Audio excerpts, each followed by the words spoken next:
What's up, ladies and gentlemen? Welcome back to the Codex Stations Comics Unleashed, the After Dark version. Get ready for a great show tonight. I'm your host today, Sal the Slab Guy. Down below me is the Ric Flair of comics right there. Woo! Right next to him, I've got that point wrong, is Dan the Kelly Art. And of course, we have a special guest star with us tonight. It is Travis from Comics Limited. How you guys doing today? Great. Doing all right. In the Fantastic. process of rebagging and boarding my my run of West Coast Avengers. Nice. Nice. Hell, but It's a worthy goal. yeah. And Gary, Gary spent the day at a con. Yeah. I've been He's up got a 21. stack. I've been up about 21.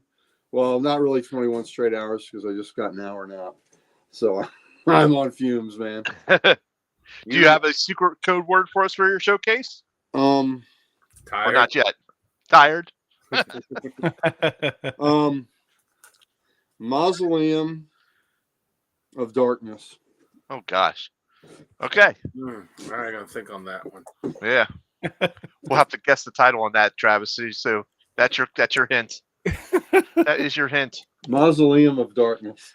Mausoleum of Darkness. That Yeah, kind of you- sounds like where you'd like to go right now to take a nap. Sounds like it. Look, I slept hard. That's stupid. Look, the alarm went off at 10:22. I said, "Oh hell no!" And I'm Dan, you got the hurting. chat? You got the What's chat that? tonight? Dan, I'm texting Dan. Oh, You got the yeah. chat? Okay. Just I making need sure. to get out of full screen for that, don't If you want, if you wish. I? Oh, here we go. All right. John's Comic with Kids. What's up? How you doing, buddy? Hopefully, Hey, John. the people are asleep. They might hear some stuff that they might not need to hear. Or want to hear. Absolutely. Yeah, We maybe. passed the Maybe. 2-minute mark, so. Oh man. Now, why don't you introduce our special guest tonight? Absolutely. Absolutely. You know what? You're right. We're going to start with this guy right over here. This is Travis. Travis from Comics Limited. You can find him on Instagram. You can find him on YouTube, and you can also find him on Whatnot. I will throw those links in the chat, but I did not grab the Whatnot link yet, so I'll grab that a little bit later. But Travis, why don't you go ahead and tell us a little bit about yourself? Hey, well, I'm Travis Comics Limited. I I'm- started put YouTube. You're full screen, baby. Make me big. I'm here. So a few years ago, a good friend of mine, you guys might know him, Big Me McFly, the comic guy. Yep. Yeah. He and I have known each other for a very long time, almost probably close to 35 years. Wow. And so he was he was like, hey, you need to do a YouTube channel with all the comics and stuff you've been picking up and things like that. I'm like, a YouTube channel, really? And so that's how this kind of all came together. I was selling comics on when the market went way up. I had a bunch of stuff that I could sell, so I got right into it and started selling on eBay. And then I kept taking short videos and sending them to Brian. Hey, I got this book. This book. He goes, man, this is great eBay YouTube content. You need to get on YouTube. So I got on YouTube. That's kind of how I became Comics Limited. I do have a website, comicslimited.com as well. It's not in the links because I haven't done a lot with it, but it is out there. I started selling on Whatnot I did it 2 years ago. And then didn't do anything for a year. And then I picked it up again about midsummer this last summer, just because, as you can see, these boxes behind me. Now, people might think, "Hey, that you got a great collection. That's a big collection." No, this is the store. This is the stuff for sale. My collection's not even in my office. So this is the store. And so Wow. I have a lot of books in here that I have available to sell for myself.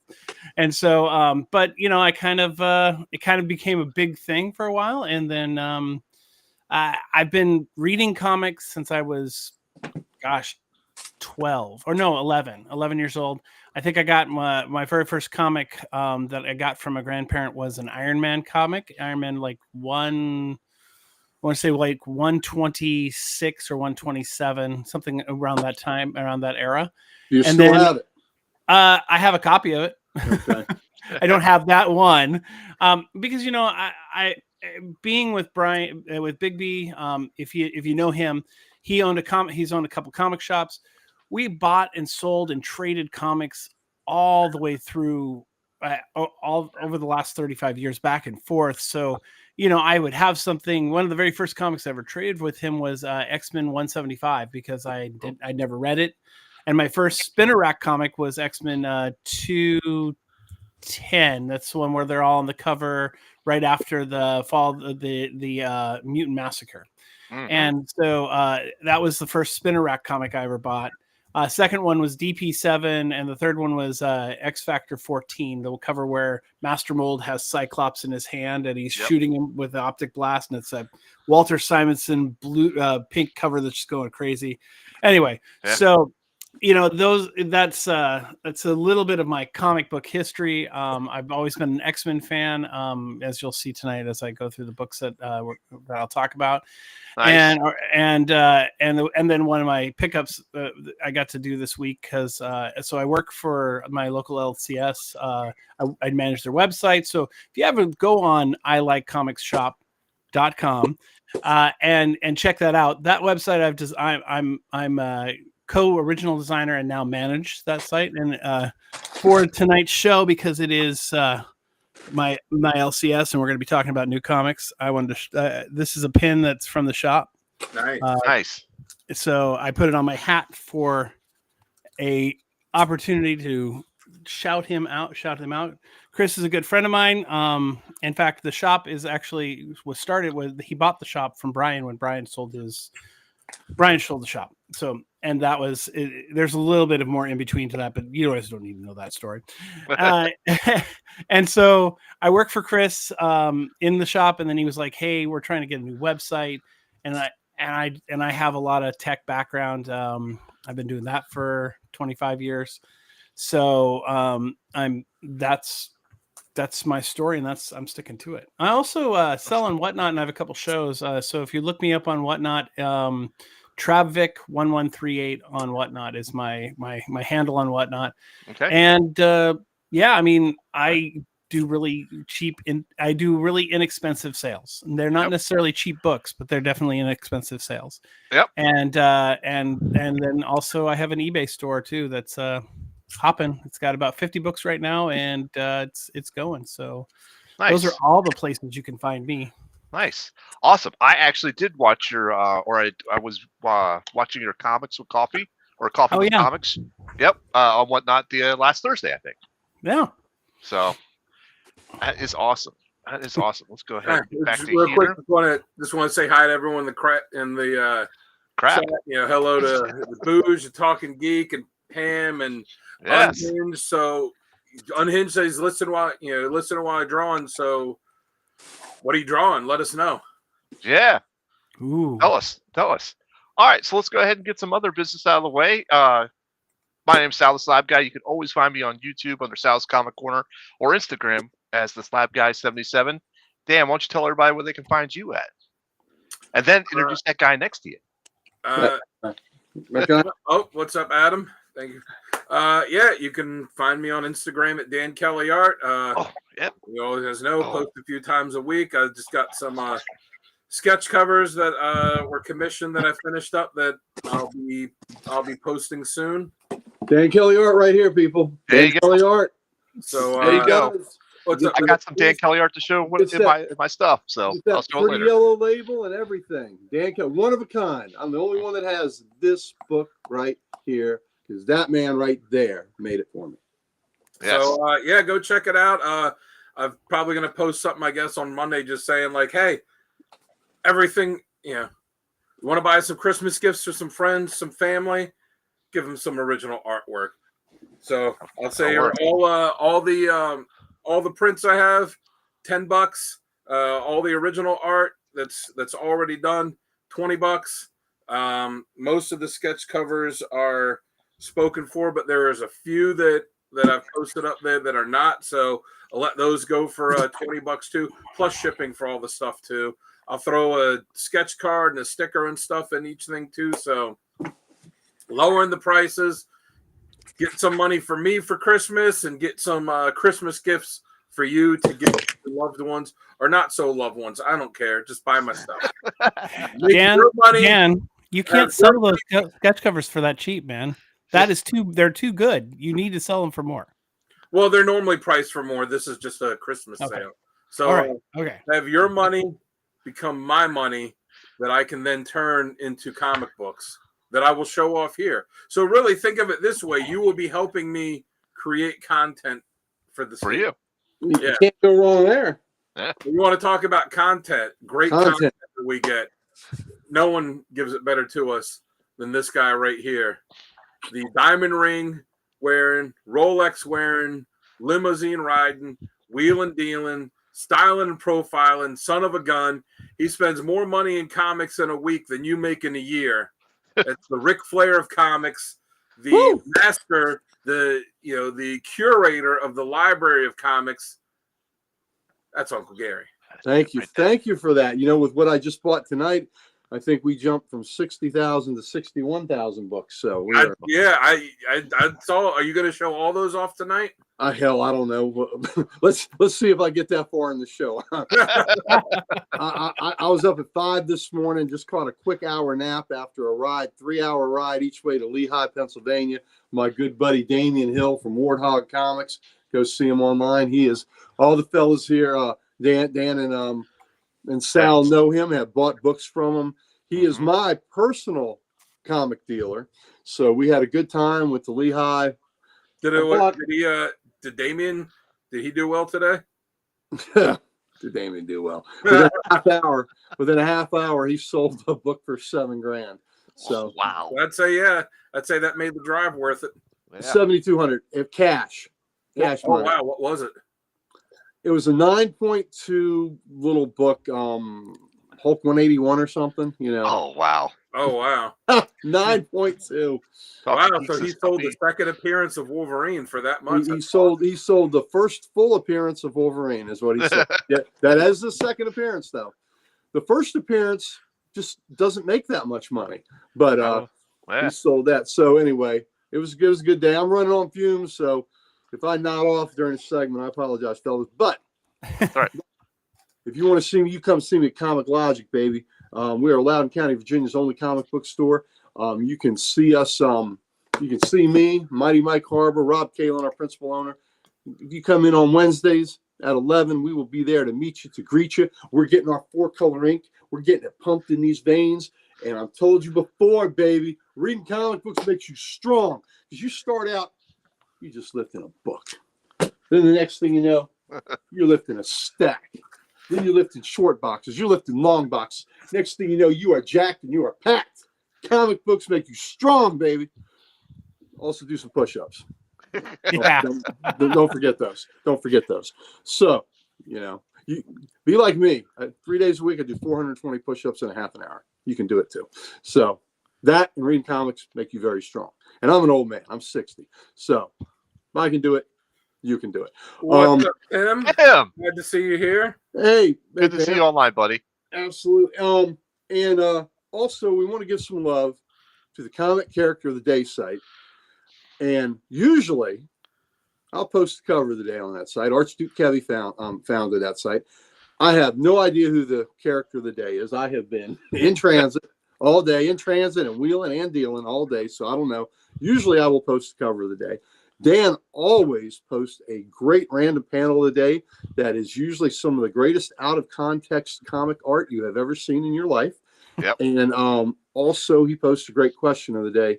And Sal is always there making sure that we are giving you the content that you deserve. Comic Character of the Day. And Kevin also started a new site, a safe space for people to go talk Right. if they're having issues. What is it Safe Space? It's called Safe Space. Yep. Safe Space. Look at that right there. You know, even on fumes, I'm still resonating in the cranium. Yes. So go visit that site where Kevin is doing the work of angels on that site. But Yes. let's move on. And speaking of angels, See, there we you have go. one right up here. Sal, the slab guy. He is coming to you live from the Slabatorium, where he has the slabs on the wall. He has them at his feet. He is surrounded. He has encased himself in a room full of slabs. So our one, our only, our man that is running the hot buttons tonight, Sal, the slab guy, live at the Slabatorium. And don't Well, forget, thank you. Gary, if you fall asleep, it's okay because as we know, Sal's just lurking in the bushes outside. He'll be able to come in and shake you awake.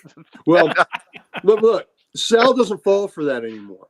Yeah. Because when Sal comes to shake me awake and I grab him and embrace him and wrestle around on the floor with him, he's decided he doesn't like that anymore. Gets a little too It's a touchy. if you trap. ask me. It's a trap. It's a trap. Yeah. Oh yeah, Tim, that's definitely a Christmas movie. Die Hard is 100% Oh, yeah. a Christmas All right. movie. Real quick, everybody's favorite Christmas movies. Go clockwise, Sal. Ooh. Wow. I'm gonna go with Die Hard. Die Hard's a great Christmas movie. That's your favorite Christmas movie? I guess I'm gonna have to go with action-wise. Yeah, I like the original Christmas Story. I like the National Lampoon's Christmas Vacation one, so we'll go with that. What about you, Travis? I'm going to be a softie and say Rudolph the Red-Nosed Reindeer. Oh, That's a good one. That's a good one. Okay, Rudolph was just re-aired last night. NBC had it. They've got the rights to it. It's 60th year. I was born in 1964. Rudolph first aired in 1964. But I think did you see where I posted? Yep. Yeah. I had the original booklet. Rudolph's first appearance, as it were, was in 1939. It was a Montgomery Ward's giveaway book. They used to give out coloring books to families, to give to the kids for free, and they wanted to try something different. And one of their employees, Robert L. May, told a story that he would tell his daughter about Rudolph the Red-Nosed Reindeer that he had created. They made it into a booklet. They handed it out in 1939. It became so popular that they kept giving it out. And then the song by Johnny Marks, did the song. And then it just took off from there. And in 1964, they made the show. But I have that original 1939 pamphlet or booklet. Nice. And it's been in the family since 1939. My mother's family. So, it's cool to have possession of that. But Rudolph is a great choice. I applaud that choice. Yep. Yeah, Gary, Rick Flag was the character of the day today. Yep. Rick Flag. All right. All right, Dan. How about you? Well, I was going to say, Gary, what's yours? Oh, okay, Gary. What's your favorite ones? Okay. Mine, I am a big fan of Charles Dickens. I love A Christmas Carol. Mm. My Yep. favorite version was a TV version. And there's a lot of people I know that this is their top pick too, like Mike and Chris Schwartzlander. And it's the 1984 TV version. And Scrooge was played by George C. Scott. Yeah, I think I remember that. It is phenomenal. And it was the first time that Scrooge was played by a more heavy-set man and not a thin, spindly man. And it is magnificent. George C. Scott, Oscar-winning actor, brought such gravitas to this role. And he was so believable. What was wonderful was his believability when he transformed into, the spirit of Christmas. And it's fantastic. All the acting across the board was amazing. Special shout out to Edward Woodard, who was in the TV show The Equalizer back in the late 80s and 90s. He played the ghost of Christmas Present, and he talked serious cash shit to Scrooge. The way he would echo his words back to him, the sarcasm just dripping off of him. He was magnificent. But that and the Ghost of Christmas Future was frightening as hell in that movie. So that if you haven't seen it, I recommend 1984, A Christmas Carol with George C. Scott. Have any of you seen that? I have seen that. Yeah. Yeah. How about you? Have you seen that? I haven't, no. Oh, very, very much worth watching. It's not Christmas for me if I don't watch that. And on a little side TV note too, Charlie Brown Christmas is pretty Oh, much. yeah. Gotta go. Can't go Yeah. wrong with that. Can't go wrong with Absolutely. that. And the not. music. And the music. I've seen the Muppets A Christmas Carol. That is A classic. that is Chris Schwartzlander's co-favorite. Those two Christmas carols. He loves. I think I saw something that I thought was funny. It said the reason that Tim Curry and Michael Caine were both great in their Muppet movies was because they both treated the roles completely different. Michael Caine went into it was like, I'm going to treat this as all these Muppets are. I'm going to treat this as serious business and act like these are all other real life actors, and this is the most serious thing ever, which makes his role great in it. and Tim Curry did the opposite, which is I'm going to act like I'm a Muppet too. in the Muppet movie that he was in. So Yeah. he was great for completely different reasons. As for my favorite Christmas movie, I'm going to have to go with the absolute classic Bad Santa. Oh yeah, yeah. Okay. That's a good one. I'll be honest, like I don't really care for serious sentimental Christmas movies. My top 3 is Bad Santa, Elf, and National Lampoon's Christmas Vacation. See, that's and I respect that. I love Bad Santa, and I saw it in the theater. See it every me year. too. We had a friend over a couple years ago with Oh, Diane, Mm. and we were watching Bad Santa. You know, we had it where I could get it on demand, but it was a version that had been edited, and we said, "Oh no, we can't do this." So I went and paid for the damn thing. It was free, right on demand, but I went and purchased it so we could watch it with all the cuss words, because that movie without the cuss words is nowhere near as good. Nowhere near as good. So I love Bad Santa, but I'm also a fan of the Smalts and the nostalgia. And next week, my lovely redheaded wife Diane and I will be going to the Alamo, and I'll see on the big screen for the first time ever It's a Wonderful Life, and I'm looking forward to that. Oh, nice. See, and I'm like the outlier on it. I watched that movie and I absolutely hated it. I hated the main character. You're not the outlier. Mike hates it too. But I just watched it and I was like, stop being such a whiny little bitch this entire time. But you know what? There are people like me that are whiny little bitches and like that. So I'm a whiny Tim, I little don't- bitch, and I like it, and I'm a sap, and I'm a wuss, and I'm a pussy. But I'm gonna watch that movie, and I'm gonna watch it with joy next week. And Yeah, and you're And going I'm to see it in one of the best theaters ever. I love the Alamo, yeah. especially the one in Ashburn, Virginia, which I haven't been to since 2019. But it So- was. So are you local then? Are you? Nope. Okay, so I'm in Vancouver, Washington. I'm all the way on the other side of the world from you. because I'm going to see it in Ashburn, Virginia, baby. Yeah. Well, I saw your shop is in Ashburn. That's right. So that's my what I'm gonna see it. the headquarters for my network operations center that I work for is actually in Ashburn. So you Very come cool. down occasionally. I haven't been there since 2019.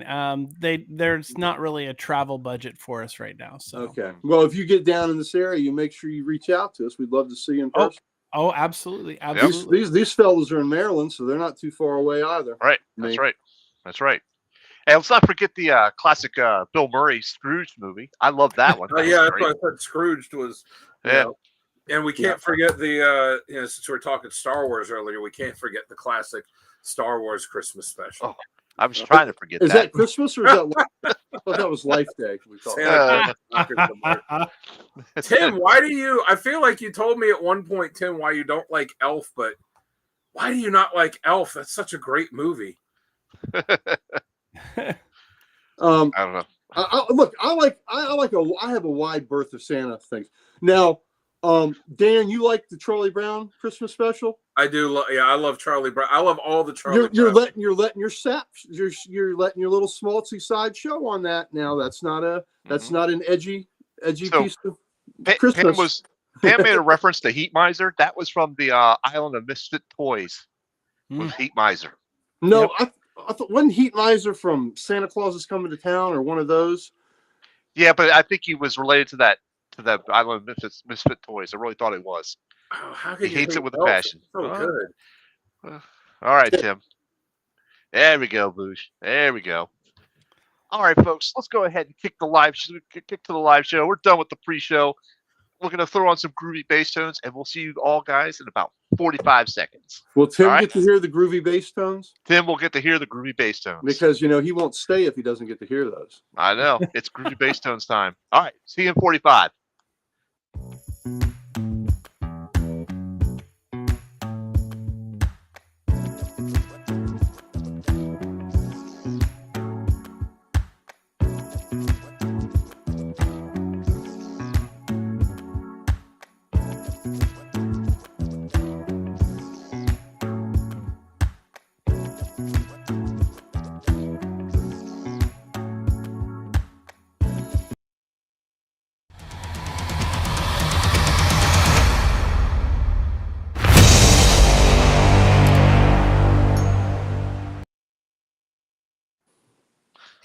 What's up, ladies and gentlemen? Welcome back to the Codex Station's Comics Unleashed, the After Dark special, late Saturday night. Welcome to the show. I'm your host today, Sal the Slab Guy. Down below me is the Ric Flair of comics. Woo! Right next to him, on this side of him, is Dan the Kelly Art. And of course, we've got a special guest star right there tonight, Travis from Comics Limited. How you guys doing? Hey, doing awesome. Doing We ready great. to go over some polls? Where do you say you're based out of, Travis? Vancouver, Washington. It's right across from Portland, Oregon. Now, there's a thing in Portland, Oregon. I mean, since we were just Don't say that about the Archduke. He's not a thing. I don't know if I don't know how big it is over there. It's a Kickstarter that I backed, God, years and years ago, and I hope to go to it one day. This place called Movie Madness, that's in Portland.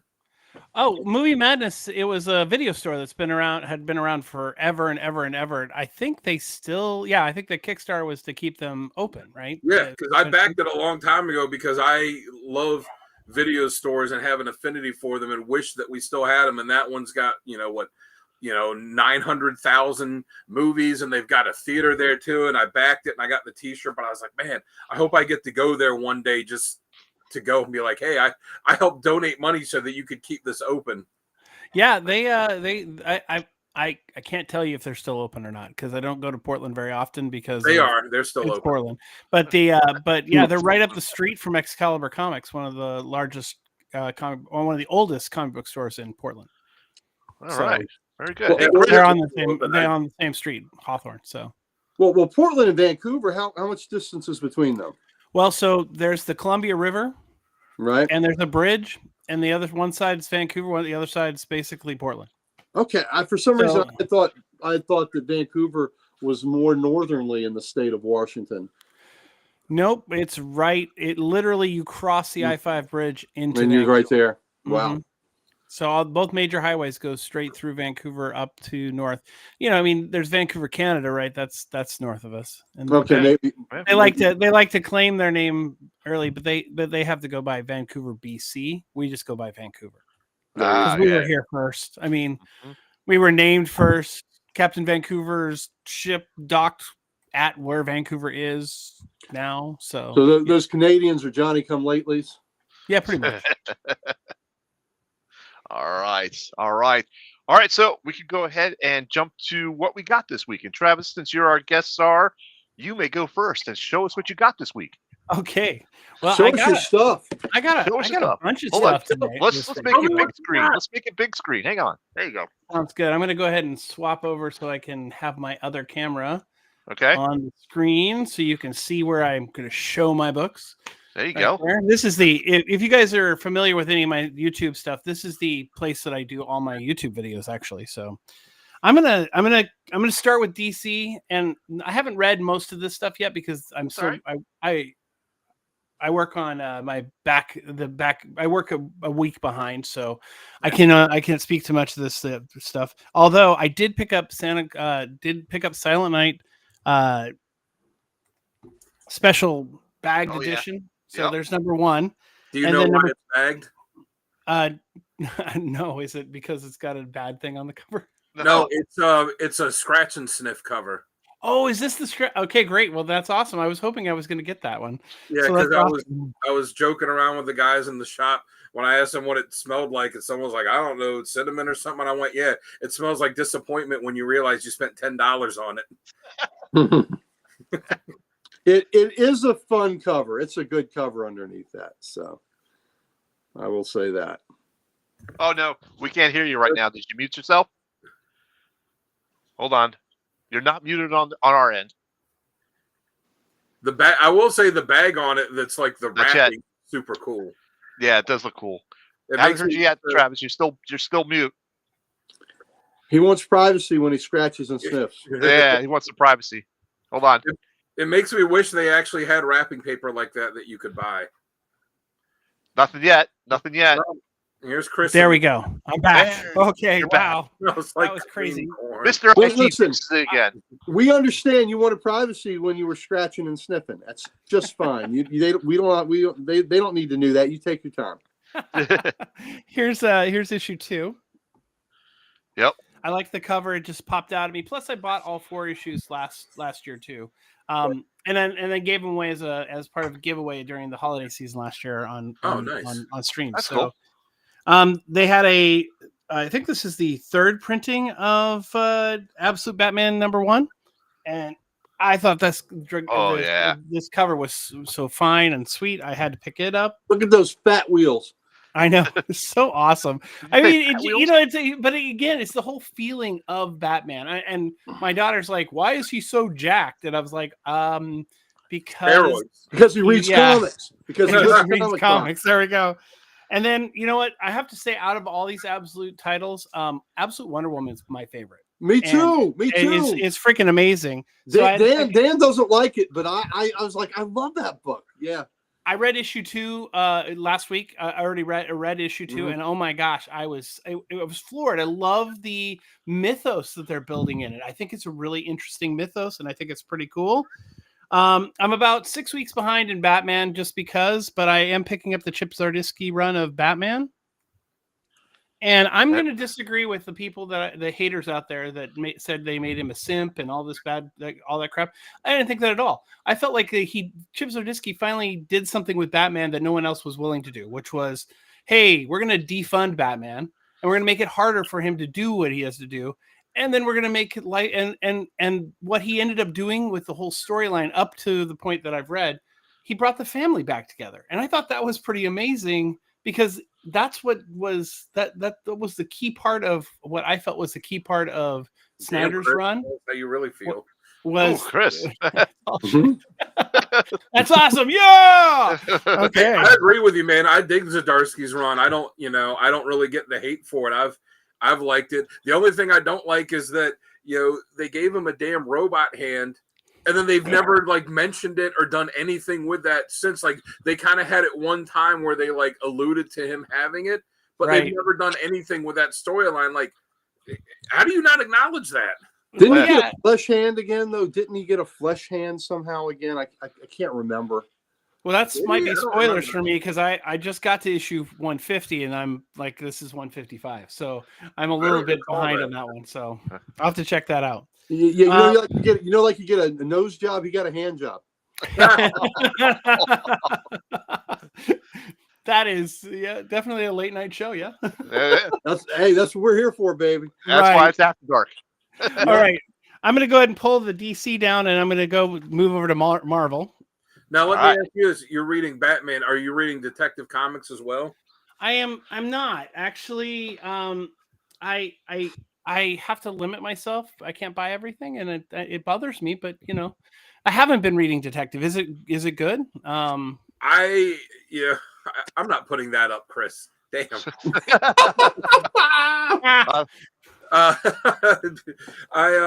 I said it many times on here. The Ram V run that just ended.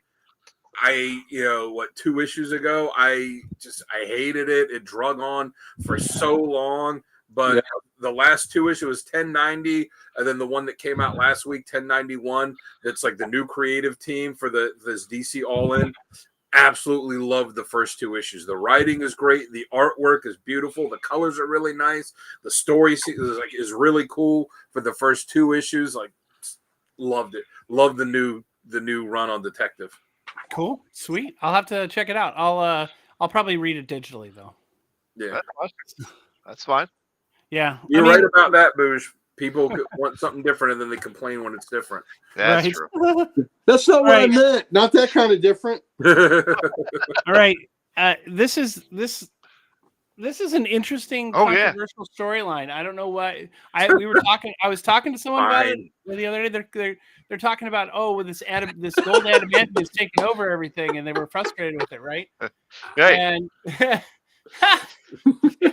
well, yeah, Gary was talking about them doing something to his hand. Yeah, I didn't know that. Is there another meaning for that I don't know about? Yeah, Gary acted all innocent. What? And it was interesting. I actually remember back. I don't know if did you guys read any of the Extreme X-Men stuff? Yes. There was a run that wasn't the Chris Claremont run. That was the one where Dazzler is the leader on that team. And she kind of comes back goes through this whole thing with the heads of Xavier and all this stuff.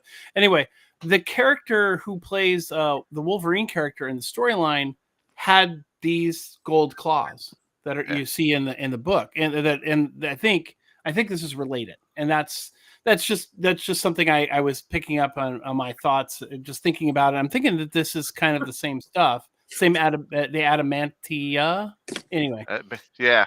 So that Right. Dazzler gave Xavier a head. So, yes. is that what we're saying? We're saying that Dazzler gave Xavier. No, she took his head. She took- Oh, she took, okay. Slightly semantics. Yeah. Yeah. All right, and then so I'm reading all of the X titles, and then I'm deciding which ones I don't like. Like I read Exceptional X-Men #1, and I'm just like, nope, done. Didn't care for it. It was X-Force. A lot of people who I'm talk X stuff with don't really like it, but I kind of find it fascinating. It's a story that feels a little bit like an older X-Men title, where it's kind of single storyline, things like that going on. The last issue last two issues have rolled into a little bit longer story, but every issue was one little snippet story happening, and I enjoyed that. So that was pretty cool. I'm kind of looking forward to this whole raid on Grim Malkin on X-Men from X-Men. Yep. Stegman's art is on these covers is great. The artist that they pick on the inside, who's been doing the work, has been pretty good. Last issue was okay. Stegman does the interiors, doesn't he? Not every issue. Oh, he doesn't? No, I don't think he. I think it's a little too much of a. I think he's got too many things going on. Yeah. I don't know personally. I'd have to ask. We'd have to find out from personally, but I don't know if that's. It just seems like he's got too much going on. I'm a huge Star Wars fan, so of course I'm picking up the Star Wars book that's coming out right now. Basically, because I've been collecting the Star Wars run since the beginning of this. My goal for this year, comic book goal for this year, was to get at least through issue 75 of the original Marvel run. I'm almost there. I'm 5 issues away, and I'll have issue 75. Nice. So I'm pretty excited about that. I read the first issue of the storyline, issue 1. It's on issue 7 now, and I was like, are they trying to do the same thing that was in those three? I've read almost every book that came out from since the new canon as well. So that like I said, I'm a huge Star Wars fan. So which are the Marvel ones do you need? Are they like some of the keys, or just some random ones you just haven't come across yet? I need one of the issues of I think it's issue 40. You know what? I can look it up. I'll look it up when I get between my turn, when it's someone else's turn. Okay. But yeah, I have a few, but it's not very many of the keys. I actually have all the bounty hunter keys, and I have of course 1 through 41 so far. Okay. So, and then of course because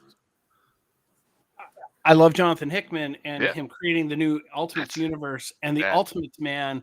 The story here, this is interesting. It's strange. It's crazy that they're leaping through time and having to deal with this. And the characters, it's so interesting to watch how I always like the what if, this thing happened in the past, what would cause this to happen? I actually had a comic book story in my brain for a long time that I wanted to do. I'm going to lose power here. Hang on for a second.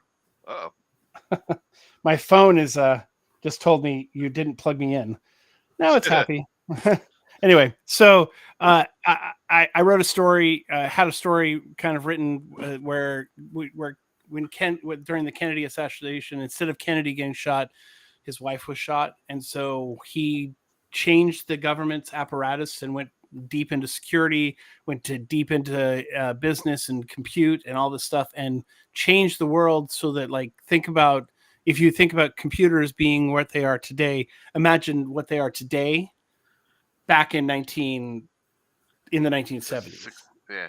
And then build a world around that whole idea of then space travel and things like that. And I created a whole universe within that realm that dealt with magical versus computers, and it's interesting. It was fun. I still love it. And then this was just okay. So now these are the buys that are just random things that I picked up because I thought, wow, that looks cool. And so I picked up this Wolverine Deadpool Wolverine #1. I'm always a glutton for little interesting, weird variant covers, and that one just popped up as like, hey, that's cool, and it's kind of Christmassy because he's giving a gift. Yeah. So, and then all new Venom came out this week. Oh yeah. And I Oh, picked yeah. up I don't know that's the about that. foil. That's Sal's love language. Foil and That's the nice Oh. foil. That's the nice foil one. I love it. And Now, then this, did you give him permission to get one of your foil Venoms? Yeah, because he's a special guest tonight. He Okay. has permission to get that Venom. and then I picked up this really cool. I thought this was the cool one, and I'm actually going to run out of room here for Marvel, so I'm going to pull Marvel down. Hang on. Okay. For a second. And then I'm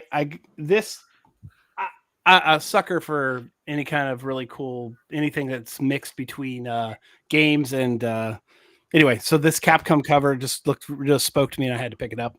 Yep. And then, of course, the final issue from Marvel that I picked up in lieu of the holidays, and then it's also Phil Noto and Jerry Dugan. Holidays Tales to Astonish Oh, from Marvel. nice. So I picked up the holiday book that came out. I don't know if that came out this week or last week, but I picked it up because why not? And I saw it and I was like, hey, you know what? One of my Whatnot shows is going to follow during the holidays, so I'll definitely have this up. And I've been trying to sell holiday books all the last few shows anyway. So because I have a plethora.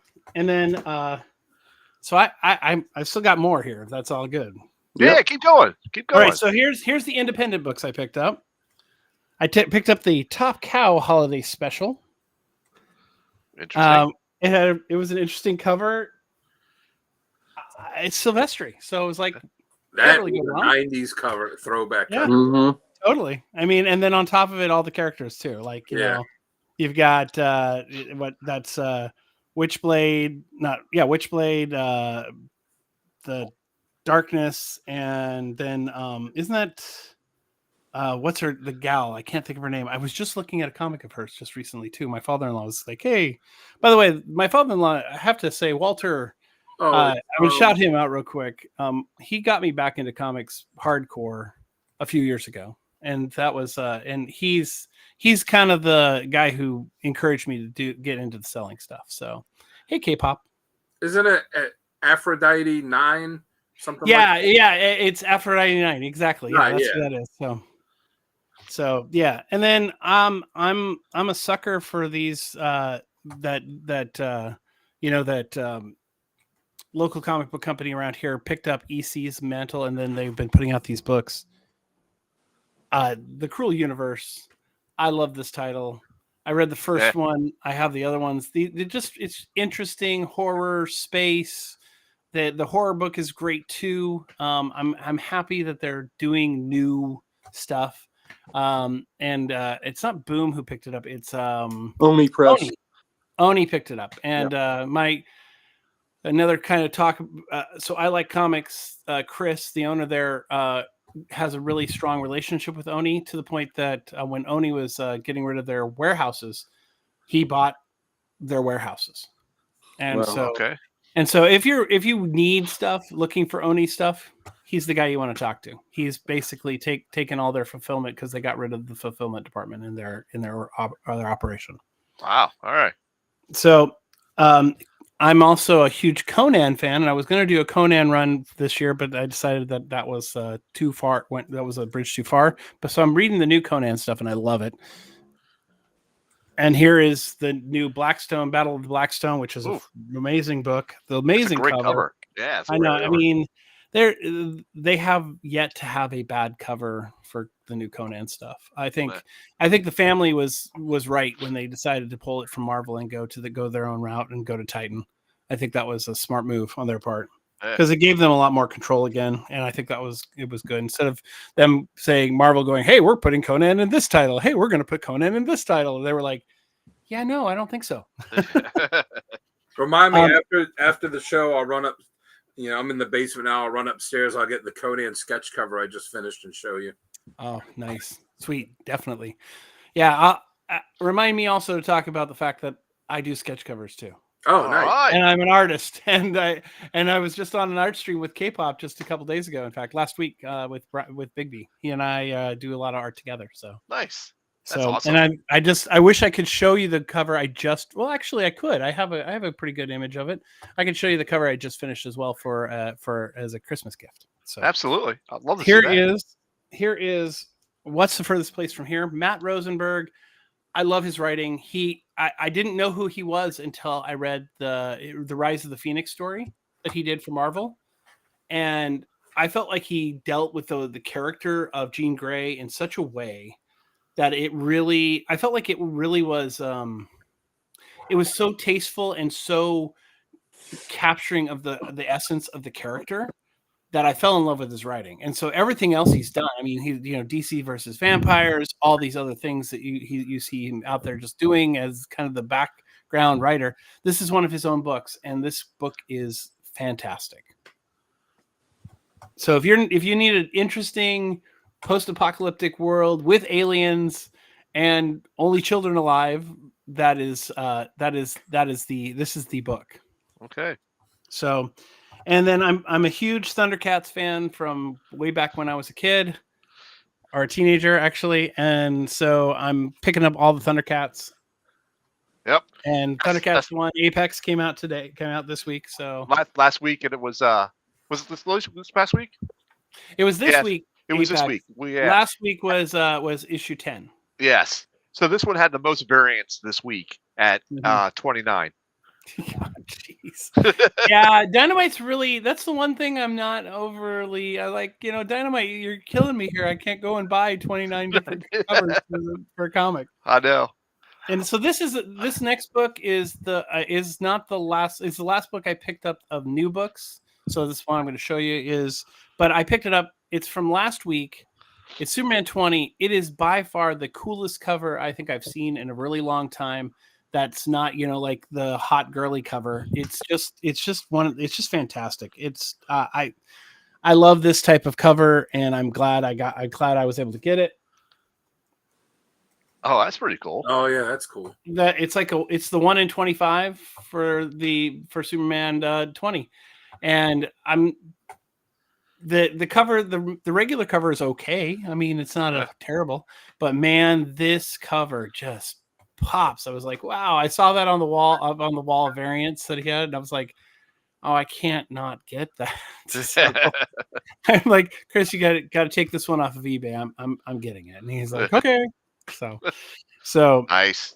Yeah, so that's everything I picked up this week from the shop that's not a back issue. I do have one back issue I picked up, pretty major. So do you want to show that right now then? If it's only one, or do you have any more back issues? No, it's only one. I mean, I've got a lot of stuff so my father-in-law, he buys comics online for me all the time and just sends them to me, and I never know what it's going to show up from week to week. So funny. And I'm a huge Carrie Andrews fan, so he sent me. I got 10 issues by Carrie Andrews this week just in the mail. Oh, nice. And they're all from all different eras of when they came out, as well as I got a couple other books too that were pretty cool, but my main kind of secret collecting goal this year is that I've been picking up a lot of Jack Kirby stuff. So if you go to my channel, you watch my videos, go look at the Jack Kirby video channel, the playlist. And I did it. I went through this book called Jack Kirby's Little Black Book, and I read every day one character that Jack Kirby worked on or created. And it's all sketches, and all the sketches were inked by different artists. Okay. And it's pretty cool. I enjoyed doing it. In fact, I'm kind of bummed I don't have it to do anymore. I have to figure something else out to do. So, but they were a blast. It was cool, and I learned so much. I did it because a friend of mine was saying how much he hated Jack Kirby. And I was like, well, I don't hate Jack Kirby, but I'm not really a huge fan. And then I started reading about Jack Kirby, and I was like, oh, he did that? Oh, wow. I had no idea. So this isn't a big book for most people, but it's a pretty big book for me because I've never had one or never owned one of my own.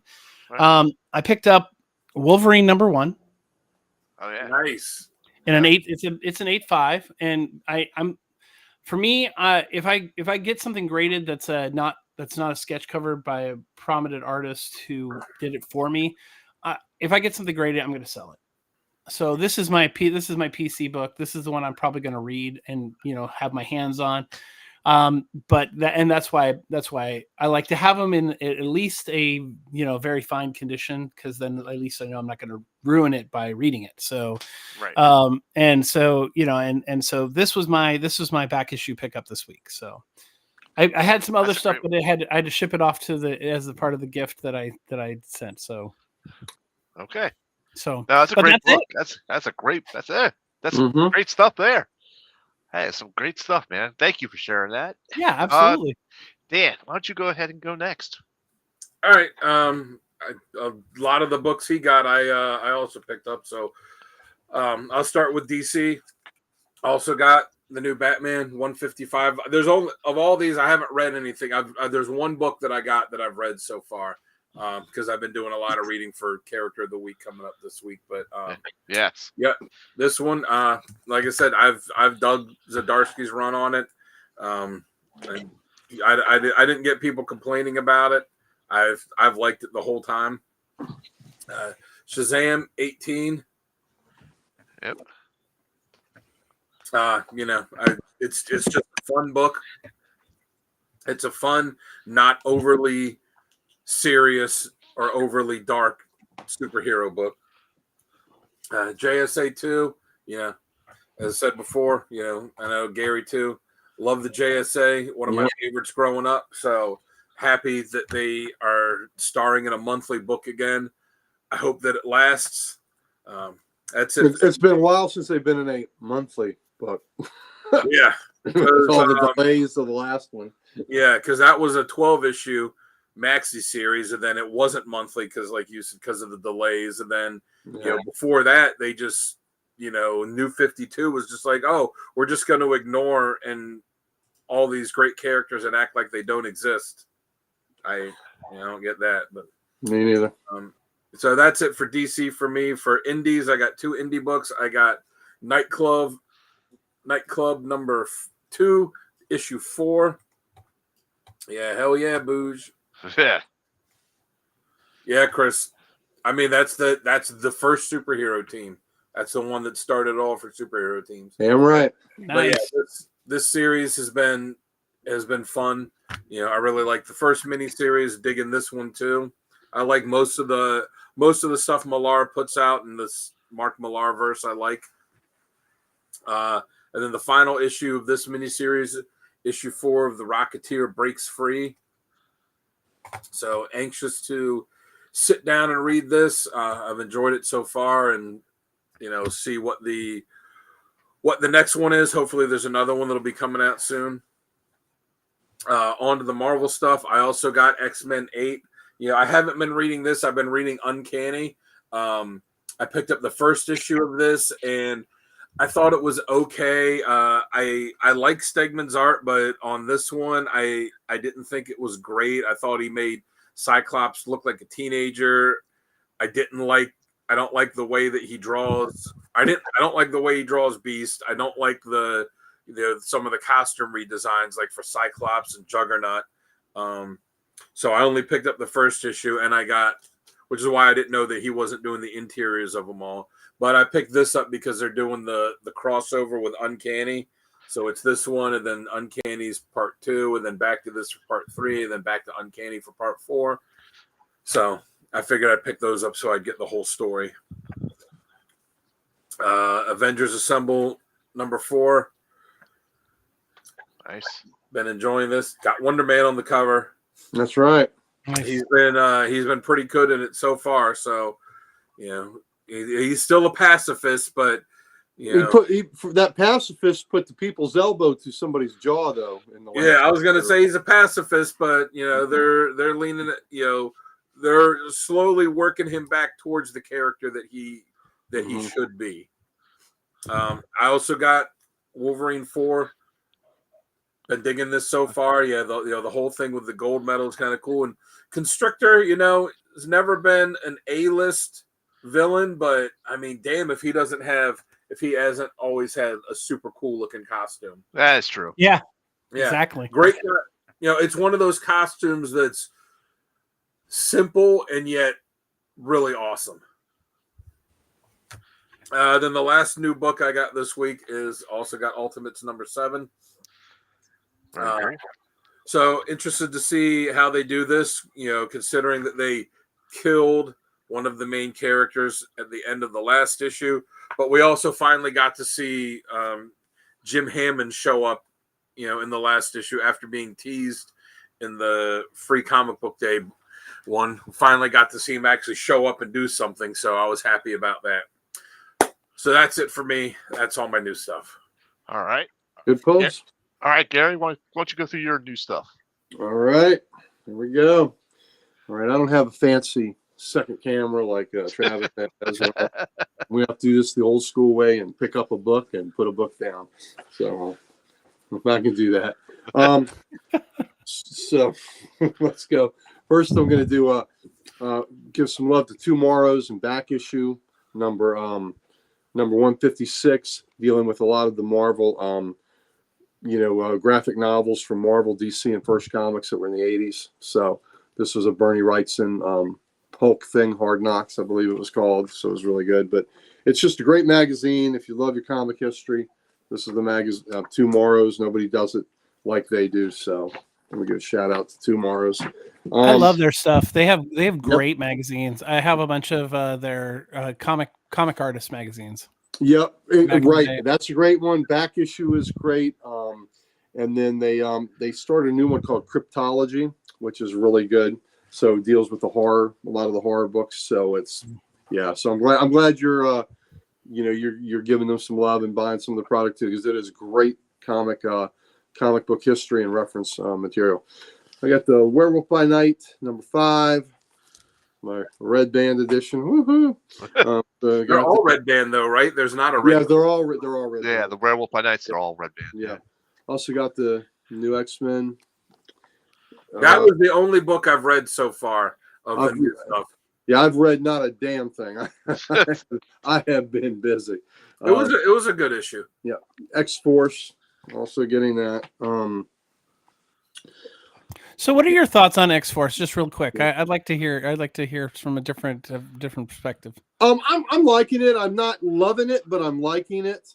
I got to be honest with you. When I read so many books, I meld them together. Mm-hmm. Unfortunately, but from what I like, but I'm not. It's definitely not one where I'm like, yeah, it stinks. I mean, I'm enjoying it, but I'm not at the love stage yet. So we're still flirting. I'm not sure if we're gonna go steady yet, but we'll. But right. I'll still dance with her for a while. Yeah, so, you're in like with it. You're not in love with it. Yeah, I'm in like with it, and here's the other thing. Even if I hate it, it's legacy numbering 296, and I have every damn issue, so I keep getting them. It's just right. So we make a joke about how much everybody hated, Zeb Wells' Spider-Man. Yeah. And I said, I don't care if it's a steaming pile of shit every week. I have every issue of Spider-Man. I am not going to miss an issue of Spider-Man. When it gets to issue 1,000, I'm going to say, yeah, I got 1,000 issues of Spider-Man. Goddamn. So yeah, I'm not going to miss the Zdarsky run. So it could be a scratch and sniff pile of shit issue, and I'm going to get it. So, but that's just. But if it has maps in it, we got to have then maps. It makes the smell go away. It does. Yeah, there you go. Avengers Assemble. Again, Wonder Man, and Wendy's back. Happy about that. And he is kind of a little bit of a badass in that. I like the rotating cast in it too. Yeah, I do too. I think it's kind of neat. Regular Avengers, gotta get that, because you know what? That's got Legacy 787, and I have the other 786 issues, so gotta get that as long as it goes. So and then also, like Travis, got the Holiday Tales to Astonish. Who doesn't love a giant killer snowman? So I'm on board with that. Exactly, and it's a cool cover too. It is a cool cover. And here we go. Independent time. Who doesn't love Dick? There we go. We got some Dick Tracy. You know, he's all over that face paint. Yeah, he is. yeah, he is. Look Is at that him. a new issue, or did that come out a couple weeks ago? Maybe for some reason these Mad Cave books come out a week later than you get them, Dan, and I don't know why. But for some reason we get them a week later than you. There you go. There you go, Chris. Brown Lantern scratch. Oh. Travis doesn't know about the Brown Lantern. We gotta tell him about the Brown Lantern. We've got like 10 people help co-create the Brown Lantern. We did it on a show I do on Comic Logic, the Ye Grumpy Old Nerd Show, and they were in the chat, and Mike and I were sitting on the couch, and I think Chris Laxon, and we created a new core, the Green Lantern, the Brown Lantern core. And as you can probably guess, it is not a good thing. We even have an oath. We even have recite the oath for him. Yes, tell him the oath. From the darkest hole with the tightest clench, when confronting evil, they shall know my stench. With gaping holes and no lube in sight, heed my power, Green Lantern's blight. There you go. Brown Lantern's blight. There you go. Brown Lantern's blight. Brown Smell the ring. Smell the ring. Smell the ring. So, as you can probably tell, Josh, we're all very proud that we have created such. And Dan even put that on a sketch cover for one of our regulars. And so when CGC got that, they were like, "What the hell is this?" Yeah, it's great. It was graded by CGC. It came back a 9.8. And that doesn't stink at all, does it? Nope. Yep, there you go. That's perfect. So ass perfect. All right. I also got the Rocketeer Breaks Free. You know, Dan and I are huge Rocketeer fans, so love me some Rocketeer.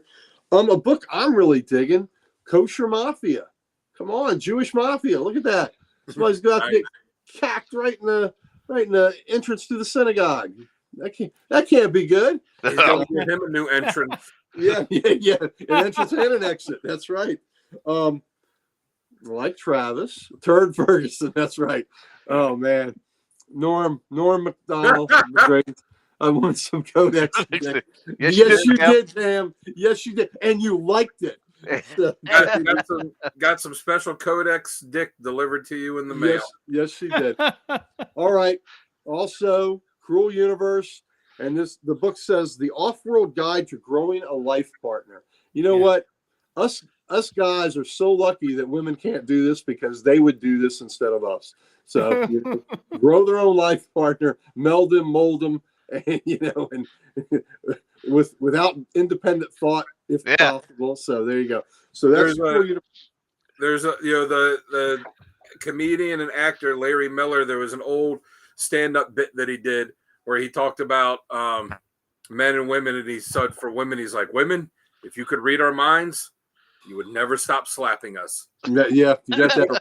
He goes, and it's every guy, even the Pope. He's up there in the Pope, up there, and they're giving mass, and he's like tapping on one of the cardinals. He's like, "Hey, who's that down there? let me baptize you in the tub." Yes, there have been times I've told my wife, basically on what guys think about that. I said, "You don't want the truth. you don't want to know it." So here's the alternate cover for Coral Universe. Oh, that's fantastic. Yeah, so that's the B cover. So I've been getting both A's and B covers of this and Epitaphs from the Abyss, which is the horror book. So love it. And there's getting ready to be a new EC book. It's a fantasy, sword and sorcery kind of fantasy book that's coming out. So I will support it. I have some original EC books, so to have the EC branding on books has as a historical thing makes me very, very happy. So my DCs now. Let's go to DCs. DC's Batman Smells Robin Laid an Egg. So that's the DC anthology. I almost picked that up. You gotta have it.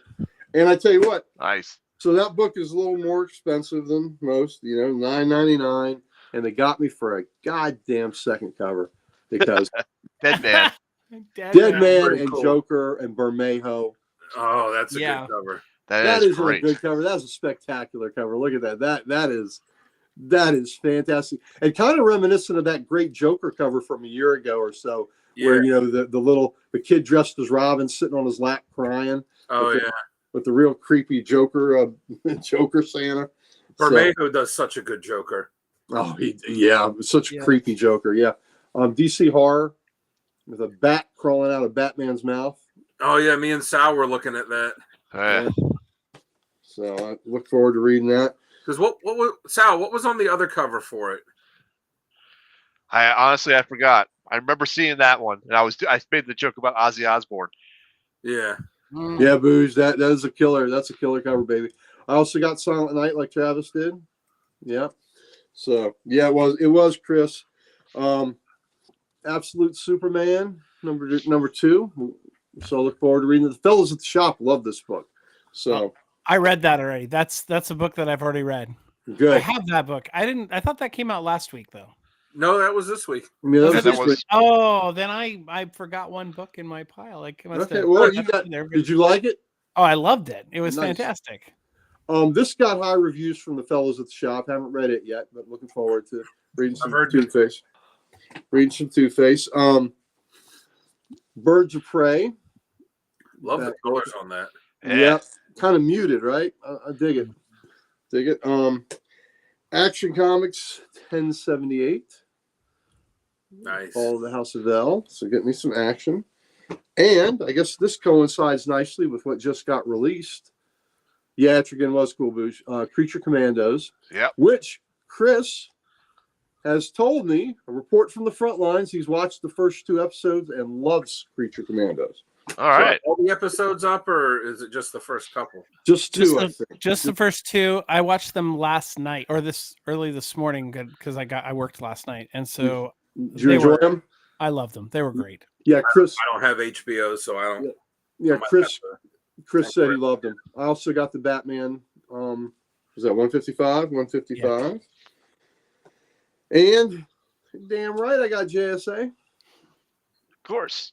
Yeah, got JSA 1, and I mean, I can't believe. I mean, it's not unbelievable they got me for a second cover, but got me for a damn Jeff Lemire cover, and I don't not like his artwork, but it's JSA, so that's not bad though. It's not bad. That. It's not bad for Lemire, right? Yeah. Lemire, I love his writing. I hate his art. but this, I totally agree. This is about as good as it gets for Lemire. So I'm. Was that a wraparound cover or no? No, last week's was. This one is not. I'm gonna have to say that he's hit or miss for me. I like his more indie stuff where he's doing watercolor and it has a different feel to it. Right, and that suits his art style better. Right, and I think it's a smarter way for him to go. When he goes and does superhero stuff, it's very hit or miss. Yeah. So, but listen, when I see his name that he's writing a book, I am on board. Yep. He's doing the art too. I'm like, oh my God. So thankfully he's not doing the art on this. It's like his Green Hell he did. Oh my God. Mankey's art was so great on that. If Lemire had done the art on it, it would have taken away from that story so much. Poison Ivy. I really I was gonna say that cover, so that the Lemire cover for this one, it goes side by side with last week's one or the first issue, right? I haven't put them together, but it looks like it would. Yep. So I love his writing. Love his writing, Boosh. Shazam. But that cover wasn't bad. That, like I said, that for me, that's about as good as it gets for Lemire. So the new Shazam, and I got a facsimile of book. Usually I get facsimile books of ones that I have already because I like that. I actually got one I don't have. I do not have Flash Comics 10. I have Flash Comics 11 and 12. I mean 10 and 11, but I don't have 10. So here we go. So this is really cool. And, it's also got the first appearance of Hawkman, Johnny Thunder, the Whip, and Cliff Cornwall in here. So this is a great way to have a great representation of the original book. And, these original books were 64 pages and they had all these different stories in them. But here's a great way to get a facsimile. Flash Comics, number 1. I recommend it highly. So it's just sweet Finney for new books. Old books. Oh my God, we got a lot. I know. All right, so I'll go through my my stash for this week pretty quickly. Then I don't have too much for this week anyhow. So I'll start off with indie. This one is from the Image. It's Dread the Halls. Look at the tongue wrapping around that little gingerbread man. He looks very afraid. He looks very afraid. Not bad. I read this one. It does a lot of like fear of the people that are in the house and like their own personal fears turned against them type situation. A lot of claustrophobia type scenes in that as well. Not bad. It was supernatural, of course, as you can tell from the cover. Will I pick up the next one? Probably. It was interesting enough for me to pick up the next one. So I like the art. It's pretty wicked. So I'll pick up the next one and decide if I'm gonna get the rest of that. All right. So in DC, I did also pick up Silent Night. The Return. Yeah, nice. I also got this Two-Faced one. Now I read this one. It was okay for me. It was not overly, like, wow, I got to get it. But I mean, it was okay. It was okay. I'm on the fence now about seeing about the next one. So I also got the Batman 155. I read this and I did love it. So that's also good. I also got the Wolverine #4 with the gold Animantia type situation. Thought it was pretty interesting. I loved it. It was always a good story. Always a good story. I love Wolverine. Booze asked, was that Krampus that was on the cover? No, it's not Krampus. It is not Krampus. Krampus is not mentioned at all in that. But it does look like him, but it's not him. If anybody has ever watched it, there used to be, and it was a couple years ago, there used to be a really great, funny show on Adult Swim called Your Pretty Face is Going to Hell. And they did an episode where Satan was trying to get Krampus to go back out and like the old days and stuff, and it was a really funny one. Yeah. In the new Rock Christmas movie, Red One, I think Krampus is in that too. Yeah. I want to see that too. We're going to see that too. I took my daughter to see Moana 2 today, by the way. It was good. So was it?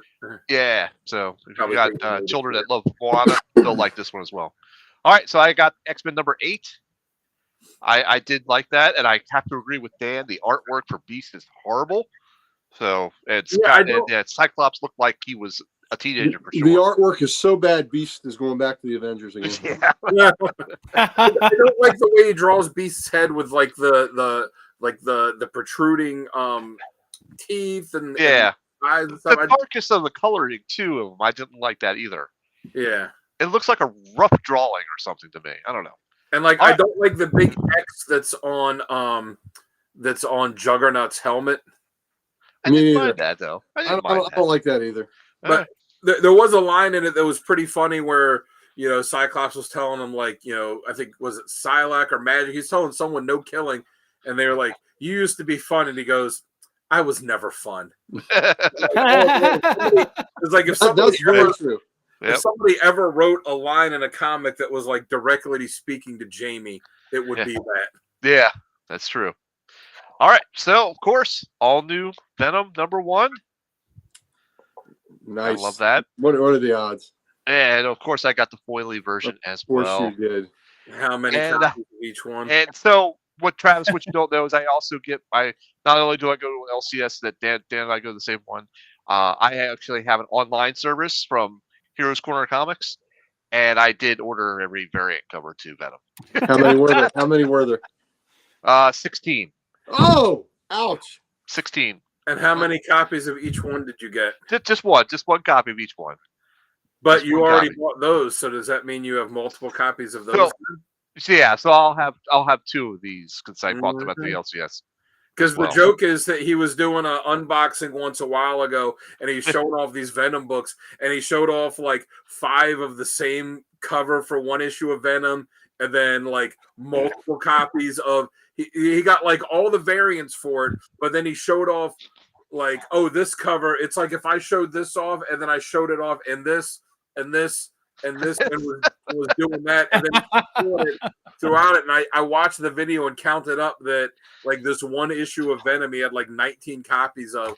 So he just started joking around that you know, that he just has everywhere in his house. He just has to have a copy of Venom within Within- arm's length Within wherever reach. he's at. Yep. My family would every tell album. you the same thing about the most recent run of Transformers when I first got the Transformers #1. I got every variant cover that I could find, and Yep. and Nice. I mean, it was pretty funny. Totally. Well, we've got people on this channel that have to buy every single cover of the same issue. You know, Swamp Thing 9.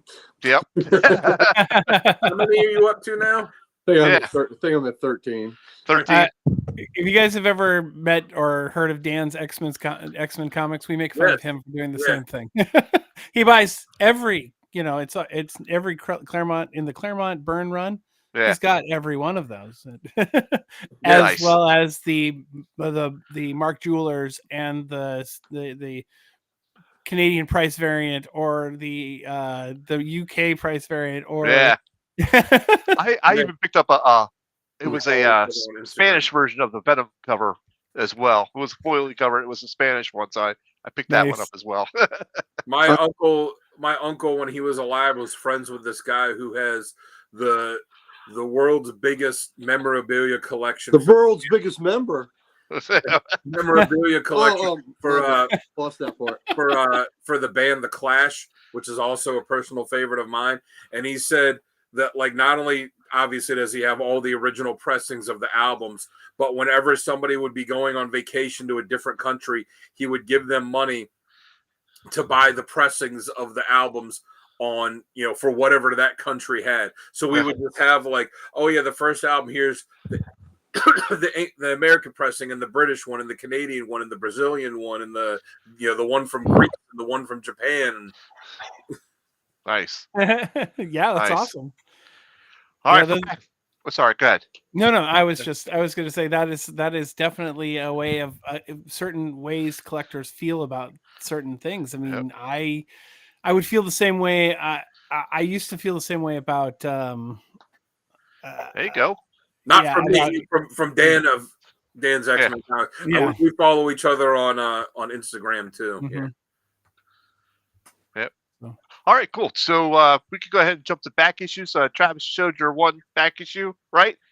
Yeah, my one back issue. I mean, Okay. I can show you some other things too. I got other stuff like Well, do you have really. anything? Go ahead. I have something really close. Go Yeah, do it. grab a couple things. Let me put you back big screen so you can have This came today, and we'll see if it. Oh, it doesn't fit. That's okay. That's what she said. That's what she said. Because it's the world's biggest memorabilia. And the band might was be the world's biggest memorabilia. Get to the OBS. Here we go, and switch to the other camera. Boom, Camera and B. there we go. Oh, right. Yeah. So this came today. I had no idea. It's my father-in-law. Like I said, he buys things for me on eBay, and boom, he got me this. It's a treasury size version of this, and it's foil. Oh, that's nice. Mhm. It's gorgeous. That came today, and that was the surprise. I had no idea that was coming, and so Have you ever read that?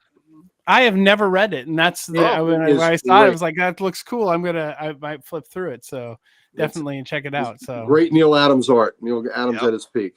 Oh man, Neil Adams is one of my favorite artists of all time. I love his stuff. I think he is the one artist that really influenced all the art that we had in the 90s. I mean, if you really look at Jim Lee's stuff, you look at Silvestri's stuff, you look at their work, and then you look back at Neil Adams. Neil Adams was way ahead of his time, and I think that his influence is what really made those guys, I mean, push the envelope to make their style more muscular, but have like that cross hatching, and the Bill Sienkiewicz, however you say his last name, all that stuff, those characters, the way he draws them, that grittiness to the art was I mean, even you can even see it in John Byrne, especially in his Wolverine run. That stuff was very Neil Adams-esque, and I personally I love Neil Adams. I begrudgingly traded a Neil Adams print that I had, a sketch print of his that was Conan, to Crom on YouTube. Oh, As a yeah. part of a big trade that he and Big B and I did a few months back, and that, but it was important. It was something I figured that Crom would really like because he liked the little accoutrement type stuff. So Yeah. I wanted to give that to him. So yeah, that came today. That's just something I thought I'd share and share that with you guys. And then Absolutely. Let me piggyback and tell you, Neil. I am 100% with you. Neil Adams is on my personal Mount Rushmore, and I'm lucky enough to have met him probably 10, 12 times, and to have interactions with him.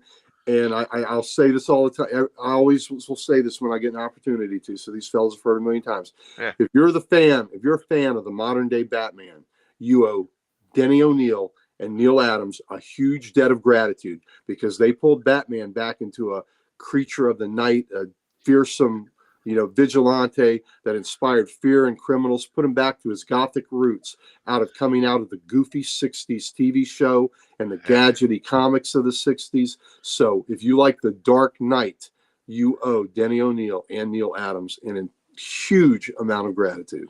Yeah, 100% yes. All right, so I'm ready to share one more thing if you guys want to see it. Sure. Yeah. Okay. I'm gonna share my screen rather than share it on my cameras. So here I'm gonna swap over to sharing screen. Will it let me see which one I want? Entire screen. Can I do that? You can do tab. Do the tab. Yeah, I'm doing. Oh, there it is. That's what I want to show. And share. And it's not. Oh, it's got. I think you have to let me in the room. Yep, I gotta let you in the room. Stay by. There we go. Okay, this is my most recent sketch cover I just finished. Oh, nice. That is great.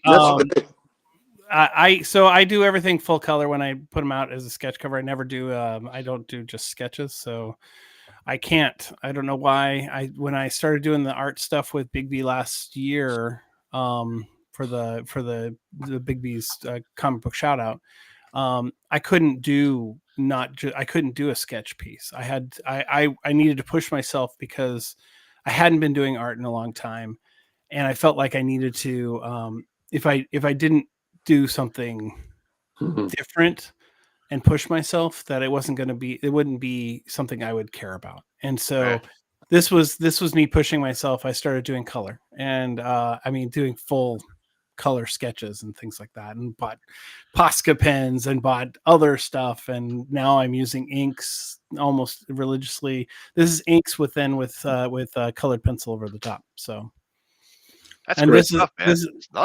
This is going out. This is on its way right now to a friend for Colossus Collector's Christmas show. That's beautiful. Love it. Great. Love it. A lot of talent there, brother. Yeah. Thank you very much. And Pam, that's a great story about Neil Adams. Yeah. I enjoyed the interactions, and I think somebody said something about Denny O'Neil too. Yeah. I was lucky enough to have met both of them, but Neil's a good dude. I did a panel once on the Hard Traveling Heroes, and told people, go see Neil Adams, get him to sign. He's got copies, get him to sign the book. And when I saw him later in the day, he thanked us because he sold out of that book. He had people come from the panel to go down there, buy the book, and get him to sign it. So that was pretty cool. All right. Dan, do you have back issues then? I got tons of back issues. I don't have any that are new ones that I've gotten. I got some coming in the mail, but they're not here yet. So all right. So I will go next then. All right, let's start off with these guys right here. These came from mostly all Facebook sales pages, but I picked up Amazing Spider-Man number 199. Oh, Mysterio cover. There you go. Nice. It's pretty cool. I picked up West Coast Avengers number 49. No, John Byrne. Yep. Nice. It's funny. I was sitting here rebagging and boarding my West Coast Avengers run right before we started that. That was one of the last ones I was rebagging and boarding before we started. Nice. All right, so this one is a Guardians of the Galaxy number 25. It's a foily-ish type of cover. Yep. Like the background is foily-ish, but it's also signed by Jim Valentino. Okay. Oh, that's cool. With a little nice insert there. And I was trying to see it. I don't know if you can see it on the screen, but it's right over Guardians. Yep. Nice. Yeah. Oh yeah, nice. Yep. So pick that up. Signed in gold. Yep. And because I'm a big sci-fi fan as well, Blade Runner. Those aren't the good back issues, Boosh. Yeah, I was Yeah. gonna say for that Guardians book because I love that run. I remember specifically buying that issue where it was I bought it and all that because I remember seeing the cover, and be like, "Oh my god, that's so Yeah. cool!" Yeah, that is. All right, so I picked up Weird War Tales number 118, and what is on that one? Creature Commandos, baby. Oh, GI Commandos. Robot. GI Robot. And GI Creature- Robot. Yep. And the Yeah. Creature Commando. Yep. I hear the GI Robot is just wanting to kill Nazis in this Creature Commandos, which is what Yeah. he's supposed to be doing. Right. Yes. Right. All right. Here is Non-stop. here is Uncle Gary special. Here we I go. picked up. Oh, Swamp Swamp Thing Thing number 1. one. Nice. Nice. Great Now, job. It is really beat up. Like up in here in the corner is really beat to hell, but I mean, still presents Can- well. Can Kent do anything for that one, you think? I don't think so. That's pretty well creased. It's Okay. color breaking creased. I might have him press it, but I don't think I'll have it graded. I think I'll just leave it as raw. But you know what? You know? It presents pretty well through Yeah. you know. I'll bring it to him and see what he thinks. I And trust his judgment. The first appearance of Creature Commandos has jumped. That's Weird War 92 or 93. So Oh, yeah, that's not the first Weird Creature Commandos? no, it's 92 or 93. No, I thought it was the first one. Okay, my apologies then. Well, you didn't say it was the first one. You didn't say that. Oh. Was, I thought it was. Yeah. So anyhow. All right, moving on. That's so cool. Moving on. So now I have one book I'm gonna give props to, and that is to our guy down below, Dan the Man Kelly. He oh, did look a at Transformer sketch cover for me. that. Nice. He did Wow. Sideswipe on the front, and then he did Sunstreaker on the back. Nice. So this is awesome. This But one there's- I will get slabbed, and send, but I'll probably have you send it off, Dan, so I get the yellow label. Yeah, we got to get the yellow label. There's So more than meets the eye to those. more than meets the eye. And that'll look so good with the back of it revealed too. In Yeah, the slab. yeah, Yep. very true, very true. That'll be All like right. a pretty gal in a backless dress. That's You know, right. all revealed. This, I'm not even gonna say it. Not even gonna say it. We'll say- We're just gonna move on. All right. Then I you don't get want her this- home and the dress becomes frontless too. Yeah, there you go. The dress becomes gone. What week would not be complete if I didn't have a slab? And I picked There up you go. 122 at a 7.0. Nice. Nice. That's I cool. have this raw, but my raw copy is pretty beat to crap. So I'll take a 7 Nice. any day of the week. You have the 121 slab too? I do not have the 121 slab, but I have that as raw as well. So my next one that I picked up is Marvel Team Up number 1. There you go. Pretty book. CBCS at a 4.0. Nice. So those are my slab pickups for the week. Good All right. slabs. Thank you. Thank you, Boosh. Good job. Yep. All right, Gary, you are up for your mega stack from the con. Oh man. All right, I'm up. Let's I am see. anxious to see this. You anxious to see what I got today? I got a whole lot. I got a shitload of dollar books, Dan. You would go crazy, the dollar books. Yeah. I didn't know this existed. Munden's Bar, which is Grimjack's Bar. It's like an annual, number 1. There's 2 of them. So now I got to track down the second one, but $1. And Grimjack is on the cover if you see him there. And Bob the Watch Lizard. There's Bob the Watch Lizard. Yep. So I've got a great Grimjack book where Tim Truman drew me a Bob the Watch Lizard in there and saying what he always says, beer. I needed this. I had 2 Lost in Spaces I needed from this innovation series. So I got one of the ones I needed to complete it. And that was $1. This book jumped in. This was actually $3, but maybe an upgrade to my Action Comics 456, the Jaws cover. Mike Bill drew it. Nice. So, and it might be an upgrade to the one I have, and I got it for $3. So, sure. I'll Yeah. take it. So, fun cover. Nice. Back to $1 book. Here we go. Starfire number 3. This was a All right. Starfire from the 70s in great shape. I mean, this book is damn near 50 years old. $1. Yeah, So You know, I love the Wonder Woman of that era too. I mean, they Yeah. have that they did a really great job of capturing the style of clothing of the era, and they did a great job of adding that to the women of their comics, and I thought that was cool. That's really just cool. like this one, yeah. Mm-hmm. So there's Starfire 4. Absolutely. I think this went 8 issues. I think I'm missing 1 now. So this is 3 and 4. And I don't know, maybe I'm missing 7. I'm not sure. But so that was $1 find. I'll take that. This one I got for, I bought for $5. Of the original What If, I'm missing like 5 books. And here's one on What If Rick Jones Became the Hulk. So that's Right. what, I like the parody that someone made of that said, "What if Rick James became the Hulk?" Yeah. Rick James became the Hulk. Yeah, absolutely. He'd be super, super freaky. That's Yeah. for sure. Here we go. What if 17? What if Ghost Rider, Spider Woman, Captain Marvel were villains? Nice. I love that one. That's my favorite. Yeah, and this bag is ass. I can't wait to get it out of this Oh. terrible bag. Look at the tape on that. Look at the Yeller. That's old Yeller right there. That's scary. So, and It's funny when you see those backboards where it's white on one side and brown on the other. Like, man, that's an old right. bag. That's an old. So this book out of the bag looks pretty nice, but you know what? So I got it for $2. So what can I say? This was another $2 buy. What if the Invisible Girl or the Fantastic Four married the Submariner? Yeah. So this is crazy because considering what Reed can do with his body, the Submariner can't do anything for Sue. That's true. Reed has got a power that's nothing that Subby can match. You know what I'm saying? Yeah. Yeah. So true.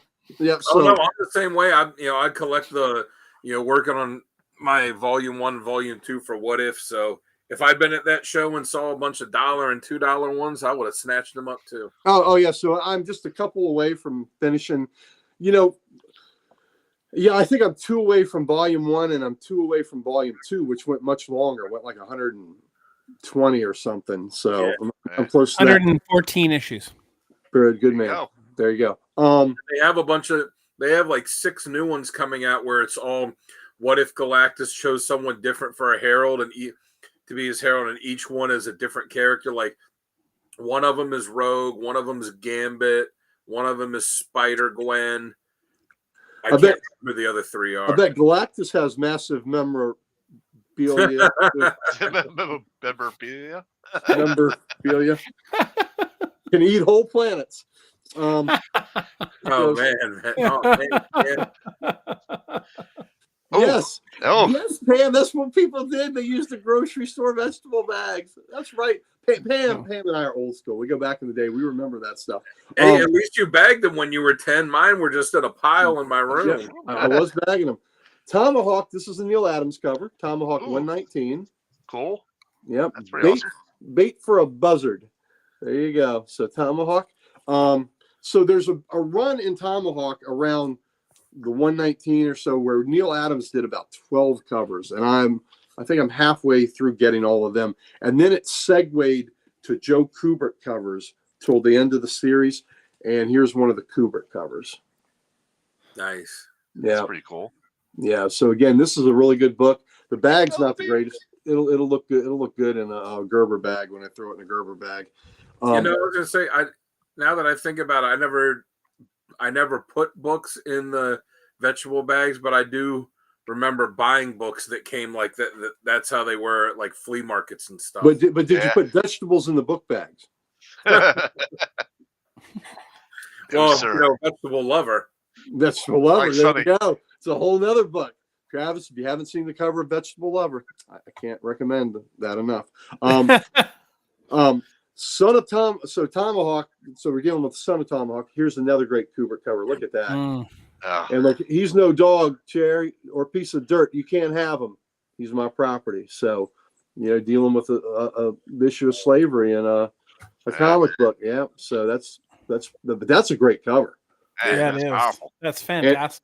And look at the edges on that book. I mean, for these 25-cent books, a lot of times the edges would get torn up, but that book is in phenomenal shape. $5. Are you kidding me? That's amazing. And then I also got the last issue of Tomahawk. This was a little more. I ended up getting this for half price. It's $10, but it's the final issue of Tomahawk. And as you know, the final issues of things are hard to get sometimes. Yeah. So Right. this is a beautiful Tomahawk 140. Again, a Kubert cover. Again, the edges are phenomenal on this book. Yes, they are. So, Wow. you know, Dollar So- book still, right? no, this was I paid 10 for this one. Oh, you paid 10. Okay. I did pay 10 for that. But those other Tomahawks I paid $250, you know. So Eh. that was pretty amazing. So there we go. So we're going through those. Here we go. I got this from Damien. This is House of Mystery. This is the cool, and actually I bought him some of the Cruel Universe books and some other things that it added up with my discount to like $14. So we just traded straight up for this. House of Mystery, 127. I bet you one Earthling. So we're playing cards Eh. and somebody is betting an Earthling. So, you know, to me, that is fantastic. That's awesome. Yeah. I bet you one Earthling. Come on, man. That is good. Look at his other chips. Yeah, but he's betting the Earthling. Yep, worth every bit of $10. Yeah. So anyway, this, you know, I said, okay, I got to have that. So Love so it. now, since I have House of Mystery 174 up and I have number 1, which is a big deal, I will probably grudgingly maybe work on this run to get them all, which, you know, after I completed House of Secrets, I guess I might. But one of the things I have to go through is this stupid Dial H for Hero crap that I hate. This is Robbie Reed, and I hate it, but this book was like $250. This is an excellent go checkbook for $250 in this kind of shape. Yeah. So, you know, so I bought it, and I bought this one. I got this one for $5, but the colors on it are good. Everything Yeah. else, go checks, $5 freaking bucks. And I love the black on this book. A little bit of dingy at the top of it, but this was for $3. Oh, That's that's not bad. Yes. I like that. That's Yeah. cool though. I mean, look Yeah. at those amoebas attacking the human guy. It's pretty Yeah. awesome. So anyway, I hate the whole concept. Yeah, this idiot Robbie Reed. He dials this dial and it gives him these random powers, and it's kind of like what they're doing with Jackpot now and the Yeah. with Mary Jane, and it's like, yeah, that's been done before. Robbie Reed, House of Mystery. So anyway, got, you know, they were great. You know, so sometimes when I go to a con, I strike when the price is right on things, even if it's not what's immediately on my radar. If it's the right deal, you know, I'm getting them. Now, book right Yeah. price. that's right. We got some romance books today. Oh, And there the you go. key on the romance books, or do they make me laugh? So this is Girls Love number 69. This is a John Romita cover, and he also thank you for the amazing House of Mystery, Booge. That is such a great cover. Do they make me laugh? So this is Girls Love Story. Appropriately enough, I'd love to. I know you do, Chris. Listen, I still love you. It's okay. It's okay. You can love Robbie Reed. We're just gonna have to agree to disagree here. Girls Love number 69. How about that? Ooh. Ramita. And the cover says, Bonnie, it's been so long. I never stopped loving you for a moment. And she goes, but I'm not Bonnie. So, I mean, that makes me laugh. Makes me laugh. Oh, every time. Yeah, true story. I was in our local grocery store probably maybe 15 years ago. And my wife is a good-looking redhead, great head of hair. And I walk in the grocery store and I see her in the aisle, like, what are you doing here? And I went up and I was going to come up from behind her and give her a big hug. And then I got a foot away from her, realized it wasn't her. And it was one of her clients. My wife's a hairdresser, so it was one of her clients. And I was like, oh my God, that would have been awkward. So Years ago, after you know, me and my buddies used to get together and, like, you know, play football once a week and go eat at Ruby Tuesdays where we lived, and we're sitting at the table eating, and this waitress is there, and she's got her back to us, and she's getting some stuff at the taking care of their little hostess stand. And my buddy Dunk goes and smacks her in the ass, and she turns around, and it's not the girl that he thought it was, because he thought it was a good friend of his. And she turns around. He has no idea who she is. He goes, "Oh my God, I'm so sorry. I thought that you were Heather." And thankfully, she took it in good stride. She was like, "Oh, no, Heather's in the back." And he's like, but the look that you saw on his face when she turned around was just like, oh. It was great. That's amazing. One of my best friends, he was with his brother at the Indianapolis 500, and they were next to this group. And one of the guys in this group grabbed this girl's ass that was in the group. She turns around and thinks it's my buddy's brother and smacks the shit out of him. I mean, hauls off, smacks the shit, and he doesn't know what the hell's going on. And he got in her face and called her the C word and started a brawl. And this other clown with her is the one that grabbed her ass. So yeah, not good, not good. God. All right, Girls Love number 177. Craig not only jilted me, but he eloped with my sister. Oh no.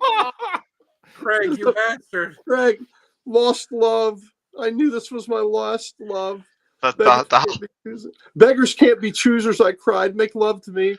And will I ever be able to say he's like a bride in a pretty gown in the rain? Oh, all days are going to be awkward at that house. That's for sure. With my sister. Now I've got now see this one. We have a quiz. We have a quiz for this romance comic. I have an answer for this for what won't be done here, and I hope you all do too. But I have an answer. This is Heartthrobs number 136, and this guy he's in a little dune buggy with his gal. He says, "I love you, but why won't you do what I want?" She says, "I love you too, but I'll never do that." What won't she do? I mean, I think I know, but what won't she do, fellas? I'm not going to say all there. Okay, I'm thinking it's anal. I was going to say in public. Yeah. Oh, in public? Okay. Yeah, I still think it's anal. She's not going to Haktua that thing. Yeah. No, I think she Haktuas. I think she does. I think she will. But I'm sat across from somebody. Chris. Oh man. You're lucky that's all you did. Yeah. So anyway, but yeah. So this again, my rule for a romance book. If it makes me laugh, you're goddamn right I'm buying it. So there you go. So those are my romance books. Dan, back to dollar time. Dan, be happy with dollar time again.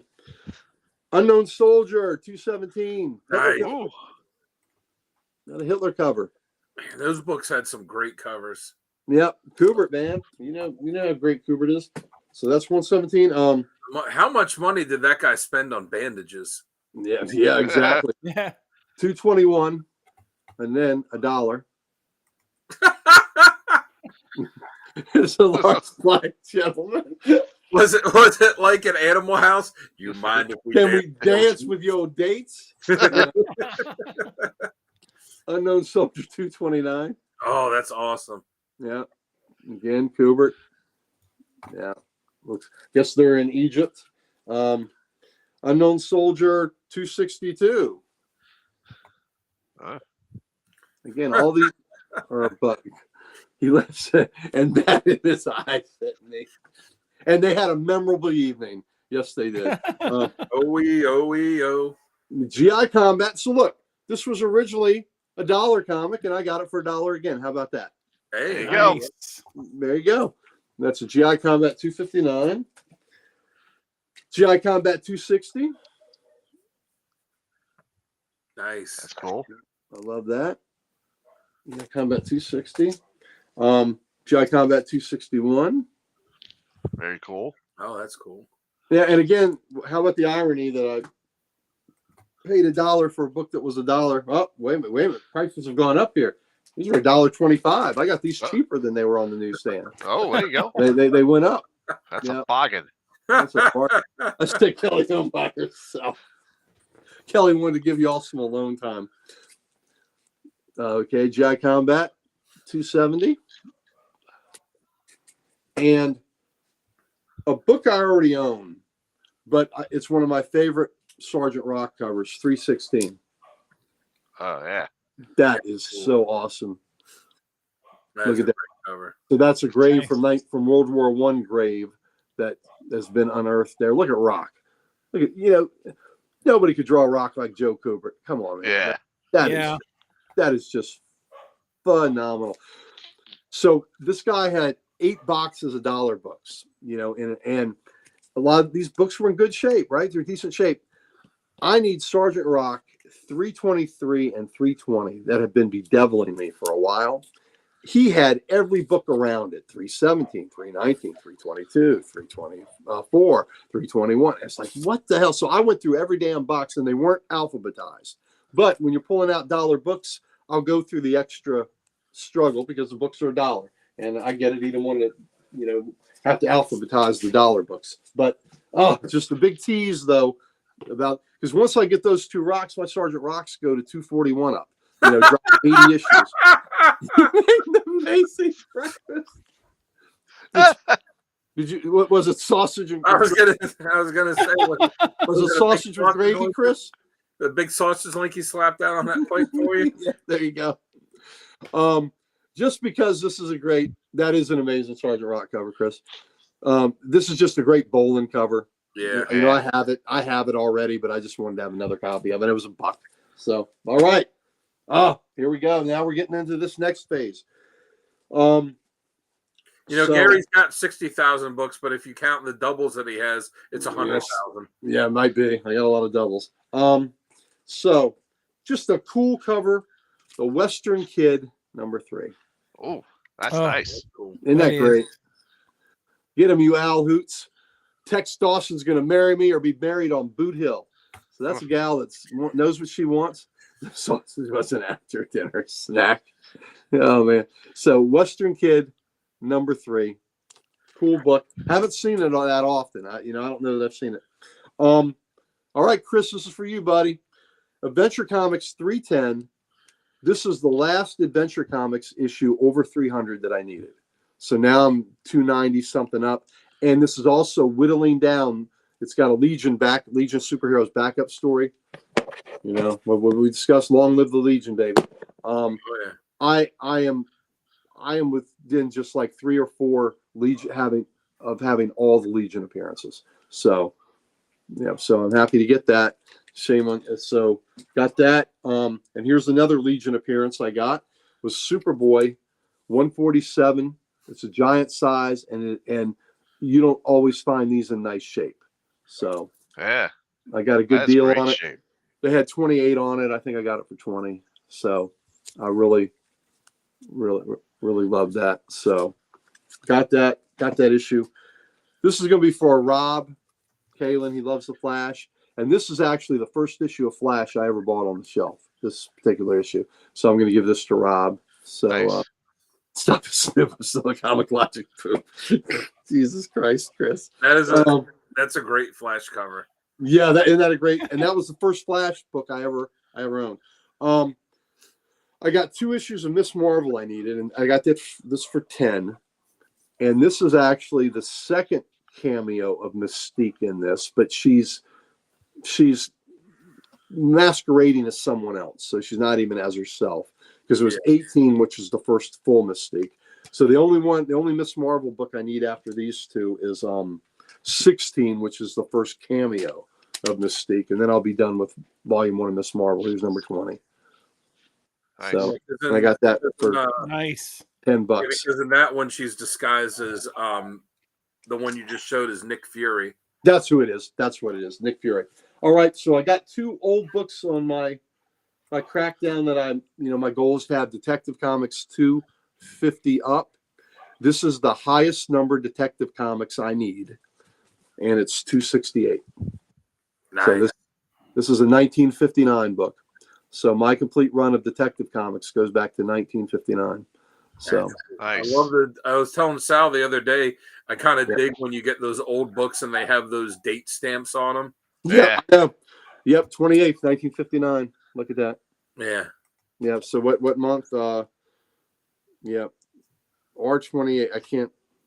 I'm not sure what month that is. It's something OR 28. But anyway, 1959. So there it is, Detective 268. And you know, my complete run of Detective Comics are what, over 1,000 now, and it starts, you know, in the 50s. So that's not bad. So Well, my now goal. you just got to get the first 250 issues. No, we're stopping 250. That's good enough. And the issues before that I have in archives. So I do have every Batman story. That's kind of neat. I also got Batman 110. It's got a little bit of color touch on it. And I got breaks on these books. I didn't pay the cover price. But here's Batman 110. Ooh, So, yeah. Cool. so my Oh, nice. Batmans will go, and this is also late 50s, will go from 99 up. So, and I'm only about 8 or 10 away from having all that, from having that many. So I think my Batman, I think I'm 126 up, I think, on Batman. But anyway, so these are 2 late 50s books that I got there. And then I got a stack of books, incredible price. These are all half price. And all of them that I'm going to show you are books I already own. I already own these books, and I'm buying them again, but the price is so good. One is a book because Mike and I get this because we give it as gifts and all. This is one of the greatest Batman stories ever. Detective 455. Nice. Got a 750.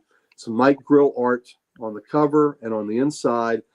And the great story on this is Bernie Wrightson was supposed to do the art on this issue, this great Batman vampire story. Wrightson did the thumbnails, but wasn't able to finish the book, do the book. Mike Grill fleshed out the thumbnails and you know, did the full art on it. He said poor Bernie didn't even get any credit for it. So, though Mike Grill did make the vampire look like Christopher Lee on purpose, which was great. So, cool story. Right. That Bruce Wayne, Alfred, coming back from a late night society gig, car breaks down. This is before cell phones and all. So they walk to the spooky mansion on the hill, and what's inside it? So great one-issue Batman story, Batman and a Vampire, Detective 455. It's affordable. Go get it. It's a great book. It's a great book. I don't know if any of you fellows have read it, but it is fantastic. So the original That one ends where Batman takes the bat cough drops and throws them in the coffin, right? You weren't supposed to say how he stopped coughing. No, yeah, that is you know, his utility belt was out, and it was a shame because there were a lot of sick people at the charity function he was at, and he'd given out all of his cough drops, so he had to resort to something else. But that was his first order of business. So the original run of Swamp Thing went 24 issues. I bought these off the rack, starting with the great Swamp Thing 9, favorite cover, but 23 and 24, I could stand for an upgrade. This may be better than my copy, so I bought it because it was $3. Wow. $3 freaking dollars. Wow. Amazing. Look at that. $3. Jeez. So this may be better than my copy for $3. It's worth a shot. 24. This cost me $5. Look how good this is. That's nice. That is gorgeous. Yeah. That Mongo? So, it looks like Mongol. It predates Mongol, but it's not. I was going to say that looks just like him. Yeah, it does. It does. So maybe Yeah. Now this Swamp Thing logo was some ass though. Yeah. But yeah, 24. And the heartbreaking thing about this issue was right before the DC implosion, and the last panel, it says next issue, Hawkman. And I was so excited to have Swamp Thing Hawkman crossover, and it never came out. It's been reprinted now in the Comic Classic, or in the canceled Comic Cavalcade, where they had made the issues, but they didn't print them. So it has been reprinted. My Avengers 4 King Size Special, I needed an upgrade, and it's I have RBS written there, which means really bad shape. I got this beautiful King Size Special, Avengers 4, gorgeous shape. Again, look at the spine on that thing. Wow. So That's amazing. So it's $30, 15. Nice. $15. And to upgrade a book that I had a bad shape grade on, a really bad shape. That was even worse than bad shape. All right, the rest are Justice Leagues, and one of the coolest Justice League storylines is 100 to 102. Iconic covers all. A great Justice Society, Justice League crossover that they would do once a year. And they made for 100, they made it a 3-issue arc, and they brought back the 7 Soldiers of their Victory. Justice League 100. I got this All book 8 of them. $10. Nice. Nice. Look at the condition on that. Yeah. $10 frickin' dollars. I'm not sure if it's better than my copy. I have a beautiful copy, but for $10, Take I a was chance on that. going to take the chance. So, and Yeah. that is one of my favorite covers too, by the way. I love That's incredible.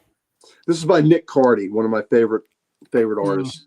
Nick Cardy could do superhero, horror, romance, War. Western, Yeah. and during World War II, badass son of a bitch he was driving Sherman tanks. So there you go. Nice. 101. $4.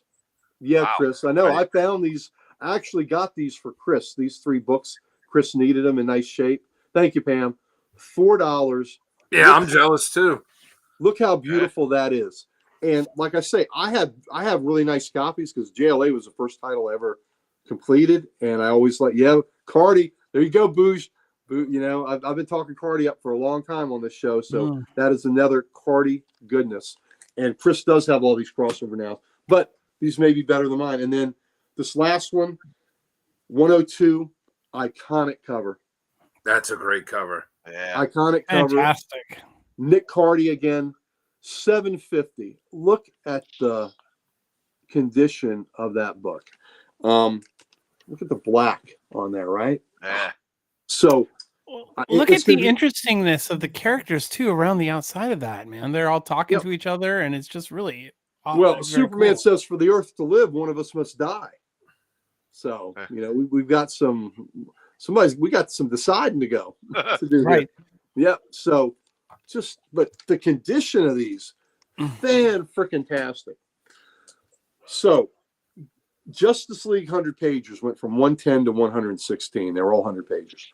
110 is the one I needed to upgrade the most. I had a nice copy, but I needed to upgrade it. Look at this in 110. Ooh. Look at that black.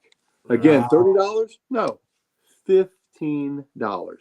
So the dealers That's that I crazy. got this from were out of New York, and you know the 100 pagers again. It's so much as the spine. Look Right. at that spine. Yeah. Mhm. Look at that spine. $15. And this was That had to come out of like one person's collection. Like that was like a one person he book. said it was, and these weren't bagged or boarded. And he had Pam, you were right. He had Oh, these yeah. books for a long time, and the dude that had them stacked, didn't have them bagged and boarded. But this dealer named Oliver out of New York, he's just bought so many books over the years, and he's getting into these boxes again, and he's had this for years, and he just now got into it to sell it, and he priced things to move, and God darn, I did my best to move it. Now here we go. I know I bought this book 2 weeks ago. I bought it again. Justice League 111. Yep. No, you can get a Silver Age bag in it. It will contain it. Justice League 111. My first book. This is my Genesis book. I have the beat to hell copy that I still have, my original book. So I have my Genesis book. I've got about 5 or 6 copies of this. $7.50, and this might be the best copy of this book I own now. I mean, this is spectacular. Yeah, that's amazing. Look at that. Look at the end. So I mean, I was thrilled to get this for $7.50, Wow. and got it from an original owner collection. And like I said, this dealer had been sitting on it for probably 10 years. He's had this, and he just hadn't gotten to. He says he's got stuff. He has no idea what's in these boxes anymore because he's bought so many over the years, and he's trying to dig into them and free some of the collection. So I was more than happy to buy these JLAs from him. And again, I'm buying books I already have. And then the last one is JLA 130.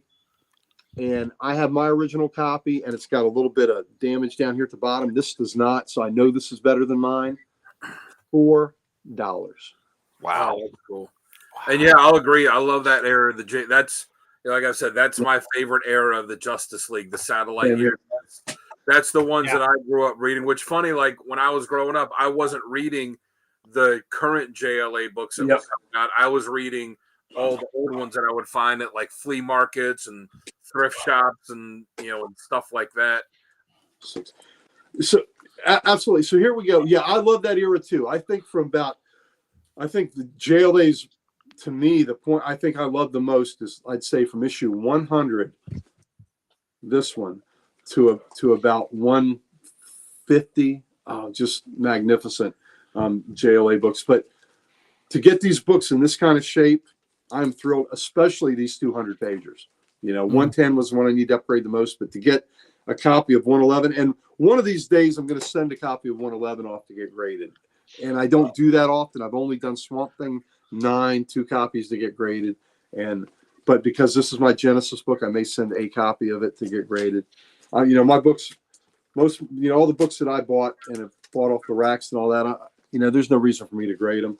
And I'm not selling them. I'm taking them with me when I die. I'm looking for a hearse with a luggage rack. So all these books are going with me. So anyway, but those are my finds. It was Awesome. I can't believe I got so many dollar books, and I can't believe I got these books at half price. And I just, pretty happy with the haul today. Mm. even though that stack, these ones that I got from that guy Oliver, I got like 18 books from him, and I only needed 3 of them that I didn't have. So part of the buying a bunch of dollar books, man. Am I a bad influence on you? You know what? If the book's in the right shape, I'll pay $1 for it. So I can channel my inner Dan. Maybe I think you're probably a good influence. It's the opposite though. Like when he goes, he's upgrading books that he has. Like I've got this, but this is a nicer copy of it. Like the Avengers one. And I look at it, and I'm like, you're talking about Beat the Hell copy. I'm like, you know what? I'd be going and buying the Beat the Hell copy. Yeah. But shoot, you can get a copy, like that for $15. Come on, No, yeah, that's true. Oh yeah. Definitely. So Definitely. Good stuff, man. Good stuff. all right. Thank you, brother. Appreciate you. Yeah. And I'll bet you one Earthling. I bet you one. I see your Space God's not, and I'm gonna race you one Earthling. Yeah. Yeah. Yeah, that's what you got to do, Adam. That's what I love digging for. I love digging to find the $1, $2 books that are the old ones that I need. Especially now that I've decided that I'm gonna try and do this full run of Volume 1 of Avengers. Like, what did it say? The low grade is better than no grade. Absolutely. Yeah. Yeah. I mean, I got an eclectic mix today. I was happy with that. I got books I own. I got romance. I got horror. Got those tomahawks, and the shape of the tomahawks were amazing too. So it was fun. It was a good day. Damien had a good job. 3-hour drive each way is a little difficult. Like I said, got home like 8:30, and like I said, I laid down at 9 something and hit the alarm and woke up, and here I am talking comics. I'm re-energized. So Yes. thanks. All Steve. right. Yeah, very good. All right, so this actually wraps up the After Dark version of tonight, but we are going to stick around because, I know.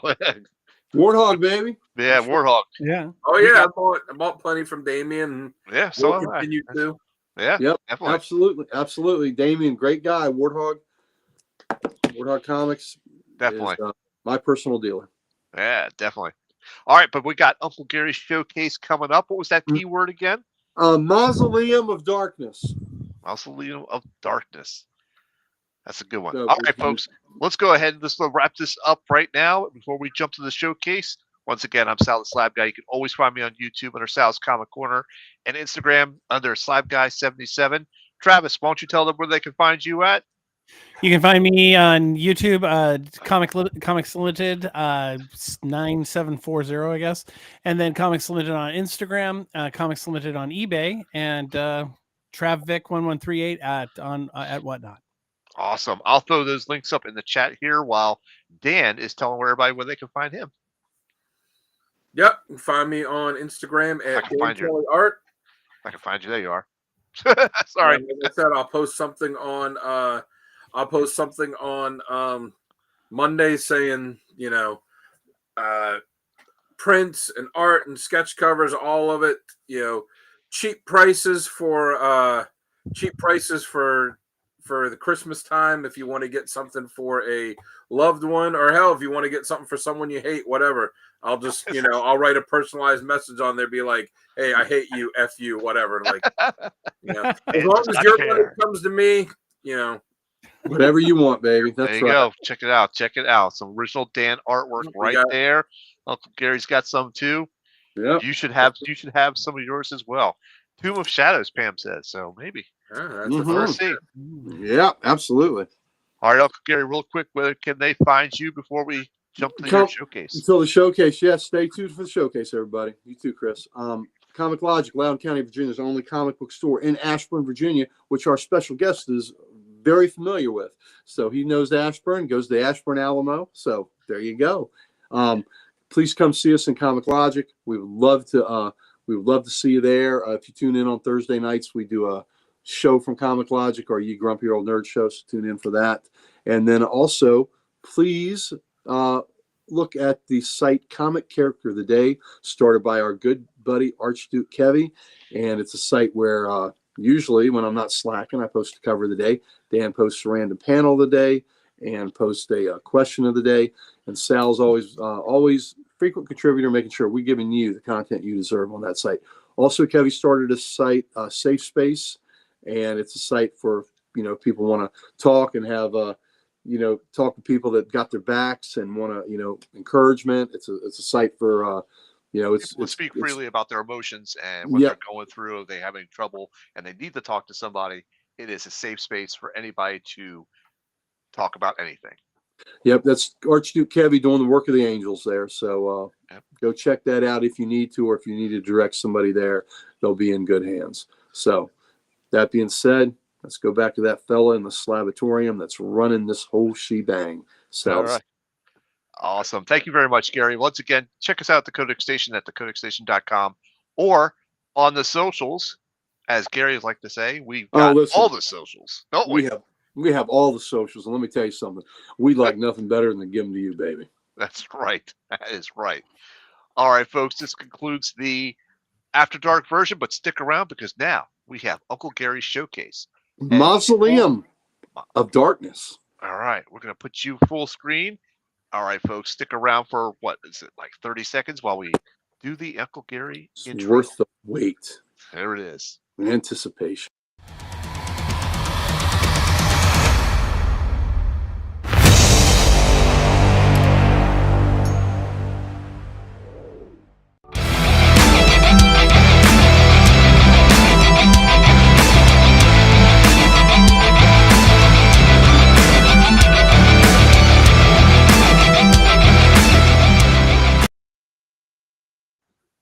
I love that. Ended with JLA 111. Like always, there's another copy of it. Yeah. There you go. So, all right. So what's Mausoleum of Darkness? Y'all, what's that title going to be? I'm going to guess it's a horror book. That's a good guess. Trying to think which ones you haven't showed yet. And you know what? I'm so tired. I might have shown this before. So if I have, don't let that be your criteria that breaks it. Oh, he's shown that one. He won't do that again. I barely know what I'm even doing right now, but I'm here, baby. I'm fully charged. I'll let Sal guess first. I'm going to go with Tomb of Dracula. That's a very good guess. I'm gonna say Tomb of Dracula as well. I'm gonna piggyback on him. That's all right, Travis, what do you think? Well, I still think this Mausoleum of Darkness makes me. I'm kind of going with Pam. I think Tomb of Shadows sounds more accurate. Oh, all right. oh, so close. What's another word for tomb? Or mausoleum? What Mausoleum? word? Mausoleum? What's that word, Dan? Crypt. Crypt. Oh, good Shadows. There you go. Good job. Nice. You know what? You all get a definite half credit for that. I maybe full credit. It's late. So Crypt of Shadows, Mausoleum of Darkness. Best I could do. Being tired, figuring out a code word for it. But yeah. So we'll do Crypt of Shadows. Went 21 issues. So here we go. I have every DC Bronze Age horror, but I'm still working on getting all the Marvel Bronze Age horrors. I'm not going to get all the Draculas. I do have all the Werewolf by Nights. I won't get all the Frankensteins, but I will get all the anthologies. So Crypt of Shadows is an anthology, and here's number 1. So That's Pretty. Love it. Gil Kane cover. So here we go. This is where they're Dracula. There you go. Yeah, there you go. This is more of the classic DC style where there's no words on it. There's no thought balloons or word balloons. But Marvel will deviate into thought balloons because that's what they do. I like the DC style where you let the image do it. But here we go. Number 2, Get Back, Honey. Nothing can stop the monster at the door. Ooh. Yeah. Nice. Yeah, there you go. But Awesome. love these horror books. That looks like a terrified Ted Danson. Yeah. All right. Here's one of the most ridiculously stupid covers there is, because this guy deserves everything that's going to happen to him because he's a dumbass. All right. Oh no, I've got aces and eights. That's the one they call the dead man's hand. And at the stroke of midnight, Lou Beltram, you'll find out why. Okay. Lou Beltram, what the hell are you doing sitting down playing with a zombie, a skeleton, and a vampire? Idiot, right? Anything that happens to him, Lou Beltram deserves because he's a dumbass. So, but a lot, Booze, I see what you did there. That's killer. That's killer. That's right. So there you go. But sometimes people, the stupid just need to be weeded out. And so there you go. That is the last game you want to sit in on. So, Yep. And again, look at all the verbiage, all the language. So that's the Marvel style. Yeah, if I was in the casino, I wanted to play poker, and I walked up, and they were like, "Oh, the only empty spot we got's at that table." I'm like, "Yeah, I think I'll just go do some penny slots for now." Yeah, I'll play the slots. Yeah, exactly. Crypt of Shadows 4. You wanted to learn the secrets I keep hidden in the vault, my dear? Well, now you know. Ooh. Scantily on acid. There you go. Yeah. There you go. Now you know this. And I love the logo, the skull and the candle. Yeah, and that's the cool. book. And the Crypt of Shadows logo is cool. That's cool. Yeah. Yeah, they did a good job incorporating the color schemes in these. So a lot of fun. And these books, you want to get them in nice shape. They all have the dead man's hand. They do. You want to get them in nice shape just because these books is all about the cover. So here's number 5. Five's a little beat, but the colors are still great. Oh, that is cool. Yeah. So this we don't have this one cluttered up with words, but you don't need words. The graveyard ghoul and the grave digger is being pulled back. That's not good. All right. Right. Come closer, Charles. This is Crypt of Shadows 6. Come closer, Charles. I want to talk to you, but you're dead. Dead. Yeah. Oh, Don't no. bury me deep. Yeah. So, don't bury me deep. Yeah. Okay. Well, All right then. there you go. The Marvel horror, I think, is more campy than the DC horror, right? I think the DC horror is a little more classic. The Marvel horror, these books are just kind of campy. So you turned us into Ghost Bluebeard. Now we're going to do the same to you. No, keep away from me. Well, like you said, DC doesn't really have a lot of text, have a lot of word balloons on their covers. They just let the art speak for it, where Marvel has all of that. Right. They'll have the text, down there telling the stories, the tales that'll be within. But yeah, DC just, their house style was not to have a lot of word balloons. And Marvel, word balloon crazy. So kind of funny. But now here's one where they did it right. That's No word balloons. How awesome is that, right? that is awesome. How deep? How my deep my grave. Yeah. What name is? I love the Mhm. castle in the background and the fog. Mm-hmm. Isn't that great?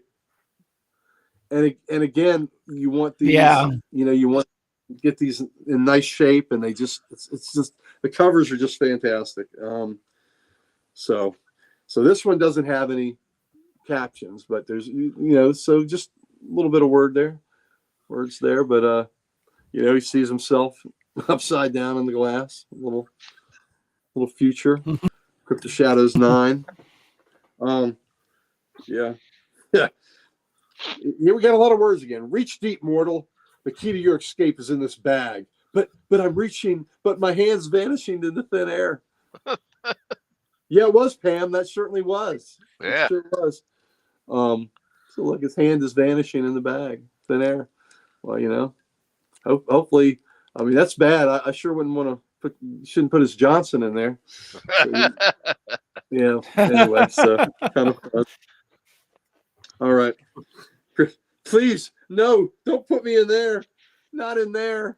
No, he doesn't want to go into the grave. So That's cool. I love that one. Yeah, a How lot many of fun. issues did this series run? 21 issues. I'm at 21 issues. Here we're number 12. What death magic nut bag. There you go, Chris. So this is kind of neat looking from the, behind the skull mask or face or whatever. Right. So that's interesting The perspective. hair on their faces, that artist did a good job. Now here's a great one. There's no words. You don't need words. This is more in the classic. This is by Larry Lieber, who's Stan Lee's brother, and Tom Palmer. Crypt of Shadows 13. This is very much like a Bernie Wrightson book. Oh yeah. Very much inspired by Wrightson. So I love the colors on this. Just great. So are these pricey books or what? You know what? To get really nice copies, you're probably paying $20. That's not bad. No, to get a really nice copy, yeah. So Crypt of Shadows 14, yep. So here we go again a lot. He's dead, but what could have killed him out here in the middle of the desert? We didn't need all that middle of the desert shit. You could say he's dead, and what could have killed him? Right.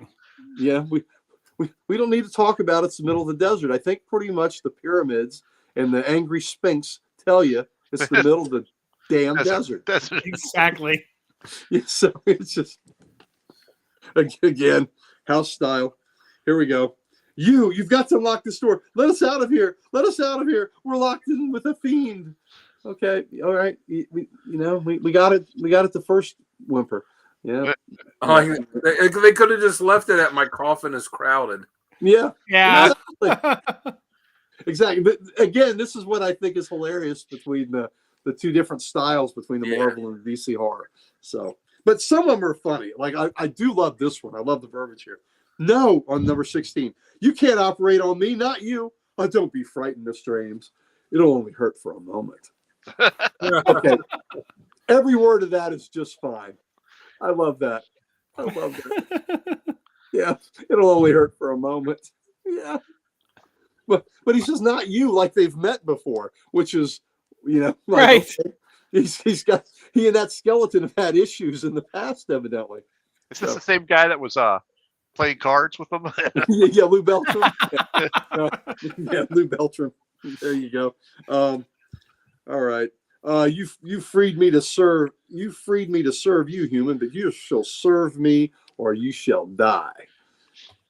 Like a bad gin. Right. Yeah, bad gin right there.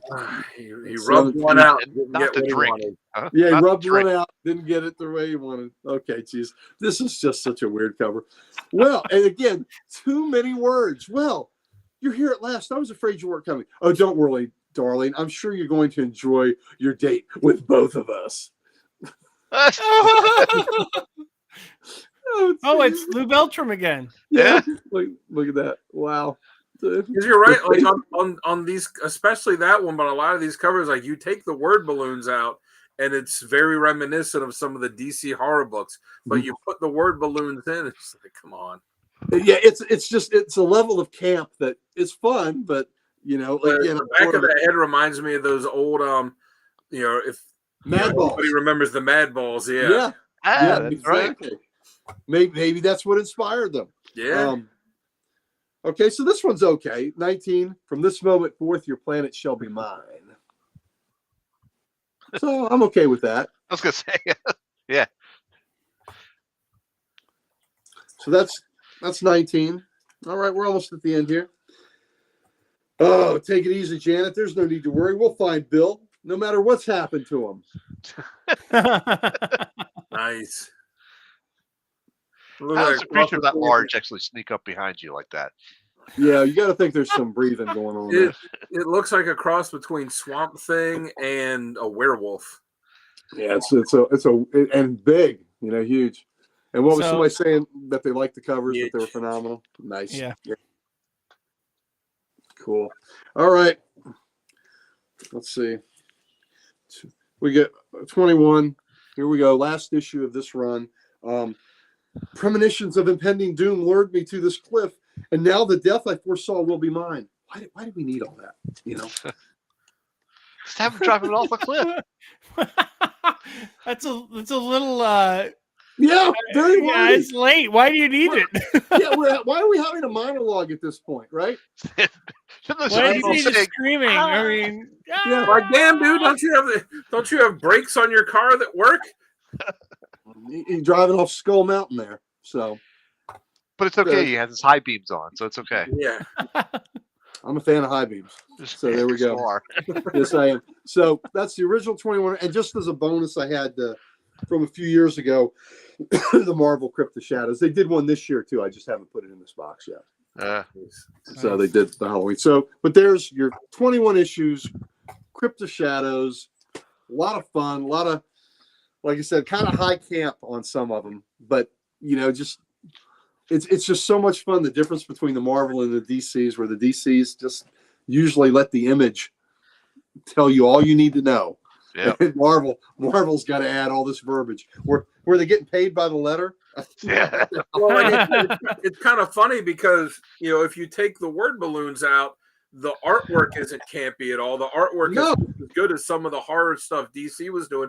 It kind of makes me think it'd be funny if someone took the DC horror books, like those covers, and then added word balloons in, like the way that Marvel would have them, and see what the change would be. Yeah, just funny, but they're fun books. They're great. I love the horror covers and Crypt of Shadows. A lot of fun. So, and if you want to complete a set, it's only 21 issues. It's only 21 issues. It's kind of like I talked Sal into completing Weird Mystery Tales, and you did complete it, right? Yes, sir. And that's that's DC's, and it's only 24 issues. Great covers in there. So by a nice mix of artists. And they weren't that expensive. I was paying between $5 and $10 a book, just depending. Right. The only one. Go ahead. I was going to say the only one I really spent a little bit more on was number 1, but that was worth it because that came from Damien, and that was crisp. That was a perfect copy. Yeah, it was. And for those books to get them in tip-top shape, now number 1 was a little more, but the other books you're paying $20. Yeah. 21, which is the Great Wrightson cover, you may pay a little more than 24. But they're great books. They're fun to have. And the fun thing about showing the horror books, people always want to see the horror books. Always want to see the horror books. So they're some of the funnest books to show around. Yep. I think they did too, Booge. I think they love drawing the horror covers because I think all of us that love comics, we're in it. One of the reasons we're in it is because it's such a great visual medium. Yeah. Very true. Very true. Like think how great it would be if they like I was saying, if somebody took the old DC horror covers and just started adding the the word balloons on. Like if they took the House of Mystery one, where the door's opening up and the hands come out and you see the people there, and it's like, oh no, the door is opening. What is that hand coming out? Like it completely changed the tone of the. All you need is the door opening, beckoning the kids in. That's all you need. Yep. I don't think we should go in. I'm scared. Oh no, don't be frightened. It'll be great. There's nothing there that can hurt us. Yeah. You don't need all that.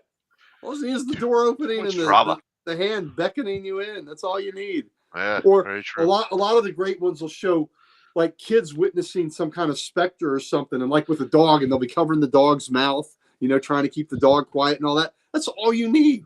You don't need anything else. Keep Muffy from barking. Don't let him bark, or that spirit might see us. Yeah. You mean talking out loud wouldn't do the same thing? No, exactly. Come on. What are you, crazy? No, that's fine. The big one I think is Uncanny Tales from the Grave. It's it's got a guy holding up a red shoe. He goes, Martha, where did you go? Why can't I find you? Why is the only thing left I see you? Yeah. I can't. Chris, that's your go-to move, and you need to stop that. Yes. Oh, you mean where you're driving around the neighborhood in the Bad Touch van with the windowless on the side and sunset paint on the side and the shag carpet inside of it? Oh, listen, I'm retired now, but my retirement gig is I drive a school bus, and I had kids, for School Bus Driver Appreciation Day, they'll make, they'll do drawings or they have little notes. And a kid one of my riders said, this is from a kid in my class who doesn't ride the bus, but he wanted me to give it to my bus driver. And it shows a school bus, and it's got, hey kids, I got candy. It's just so wrong. And if it's innocent, okay, it's funny. But if it was a smartass that did that, it is hilarious. So I'm hoping it's a smartass. Hey kids, I got candy. And beckoning you to the bus. And that'd be a good horror movie. A crazed bus driver. Yeah, that'd be a good horror movie. Otto going nuts on The Simpsons.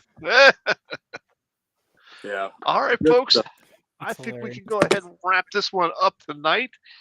Thank you, Travis, for joining us. You've been a wonderful guest. Thank you. Love having you on. Please come back to us again and join our show. Anytime. Because we will have you on anytime. Yeah, man, it was a lot of fun having you on here.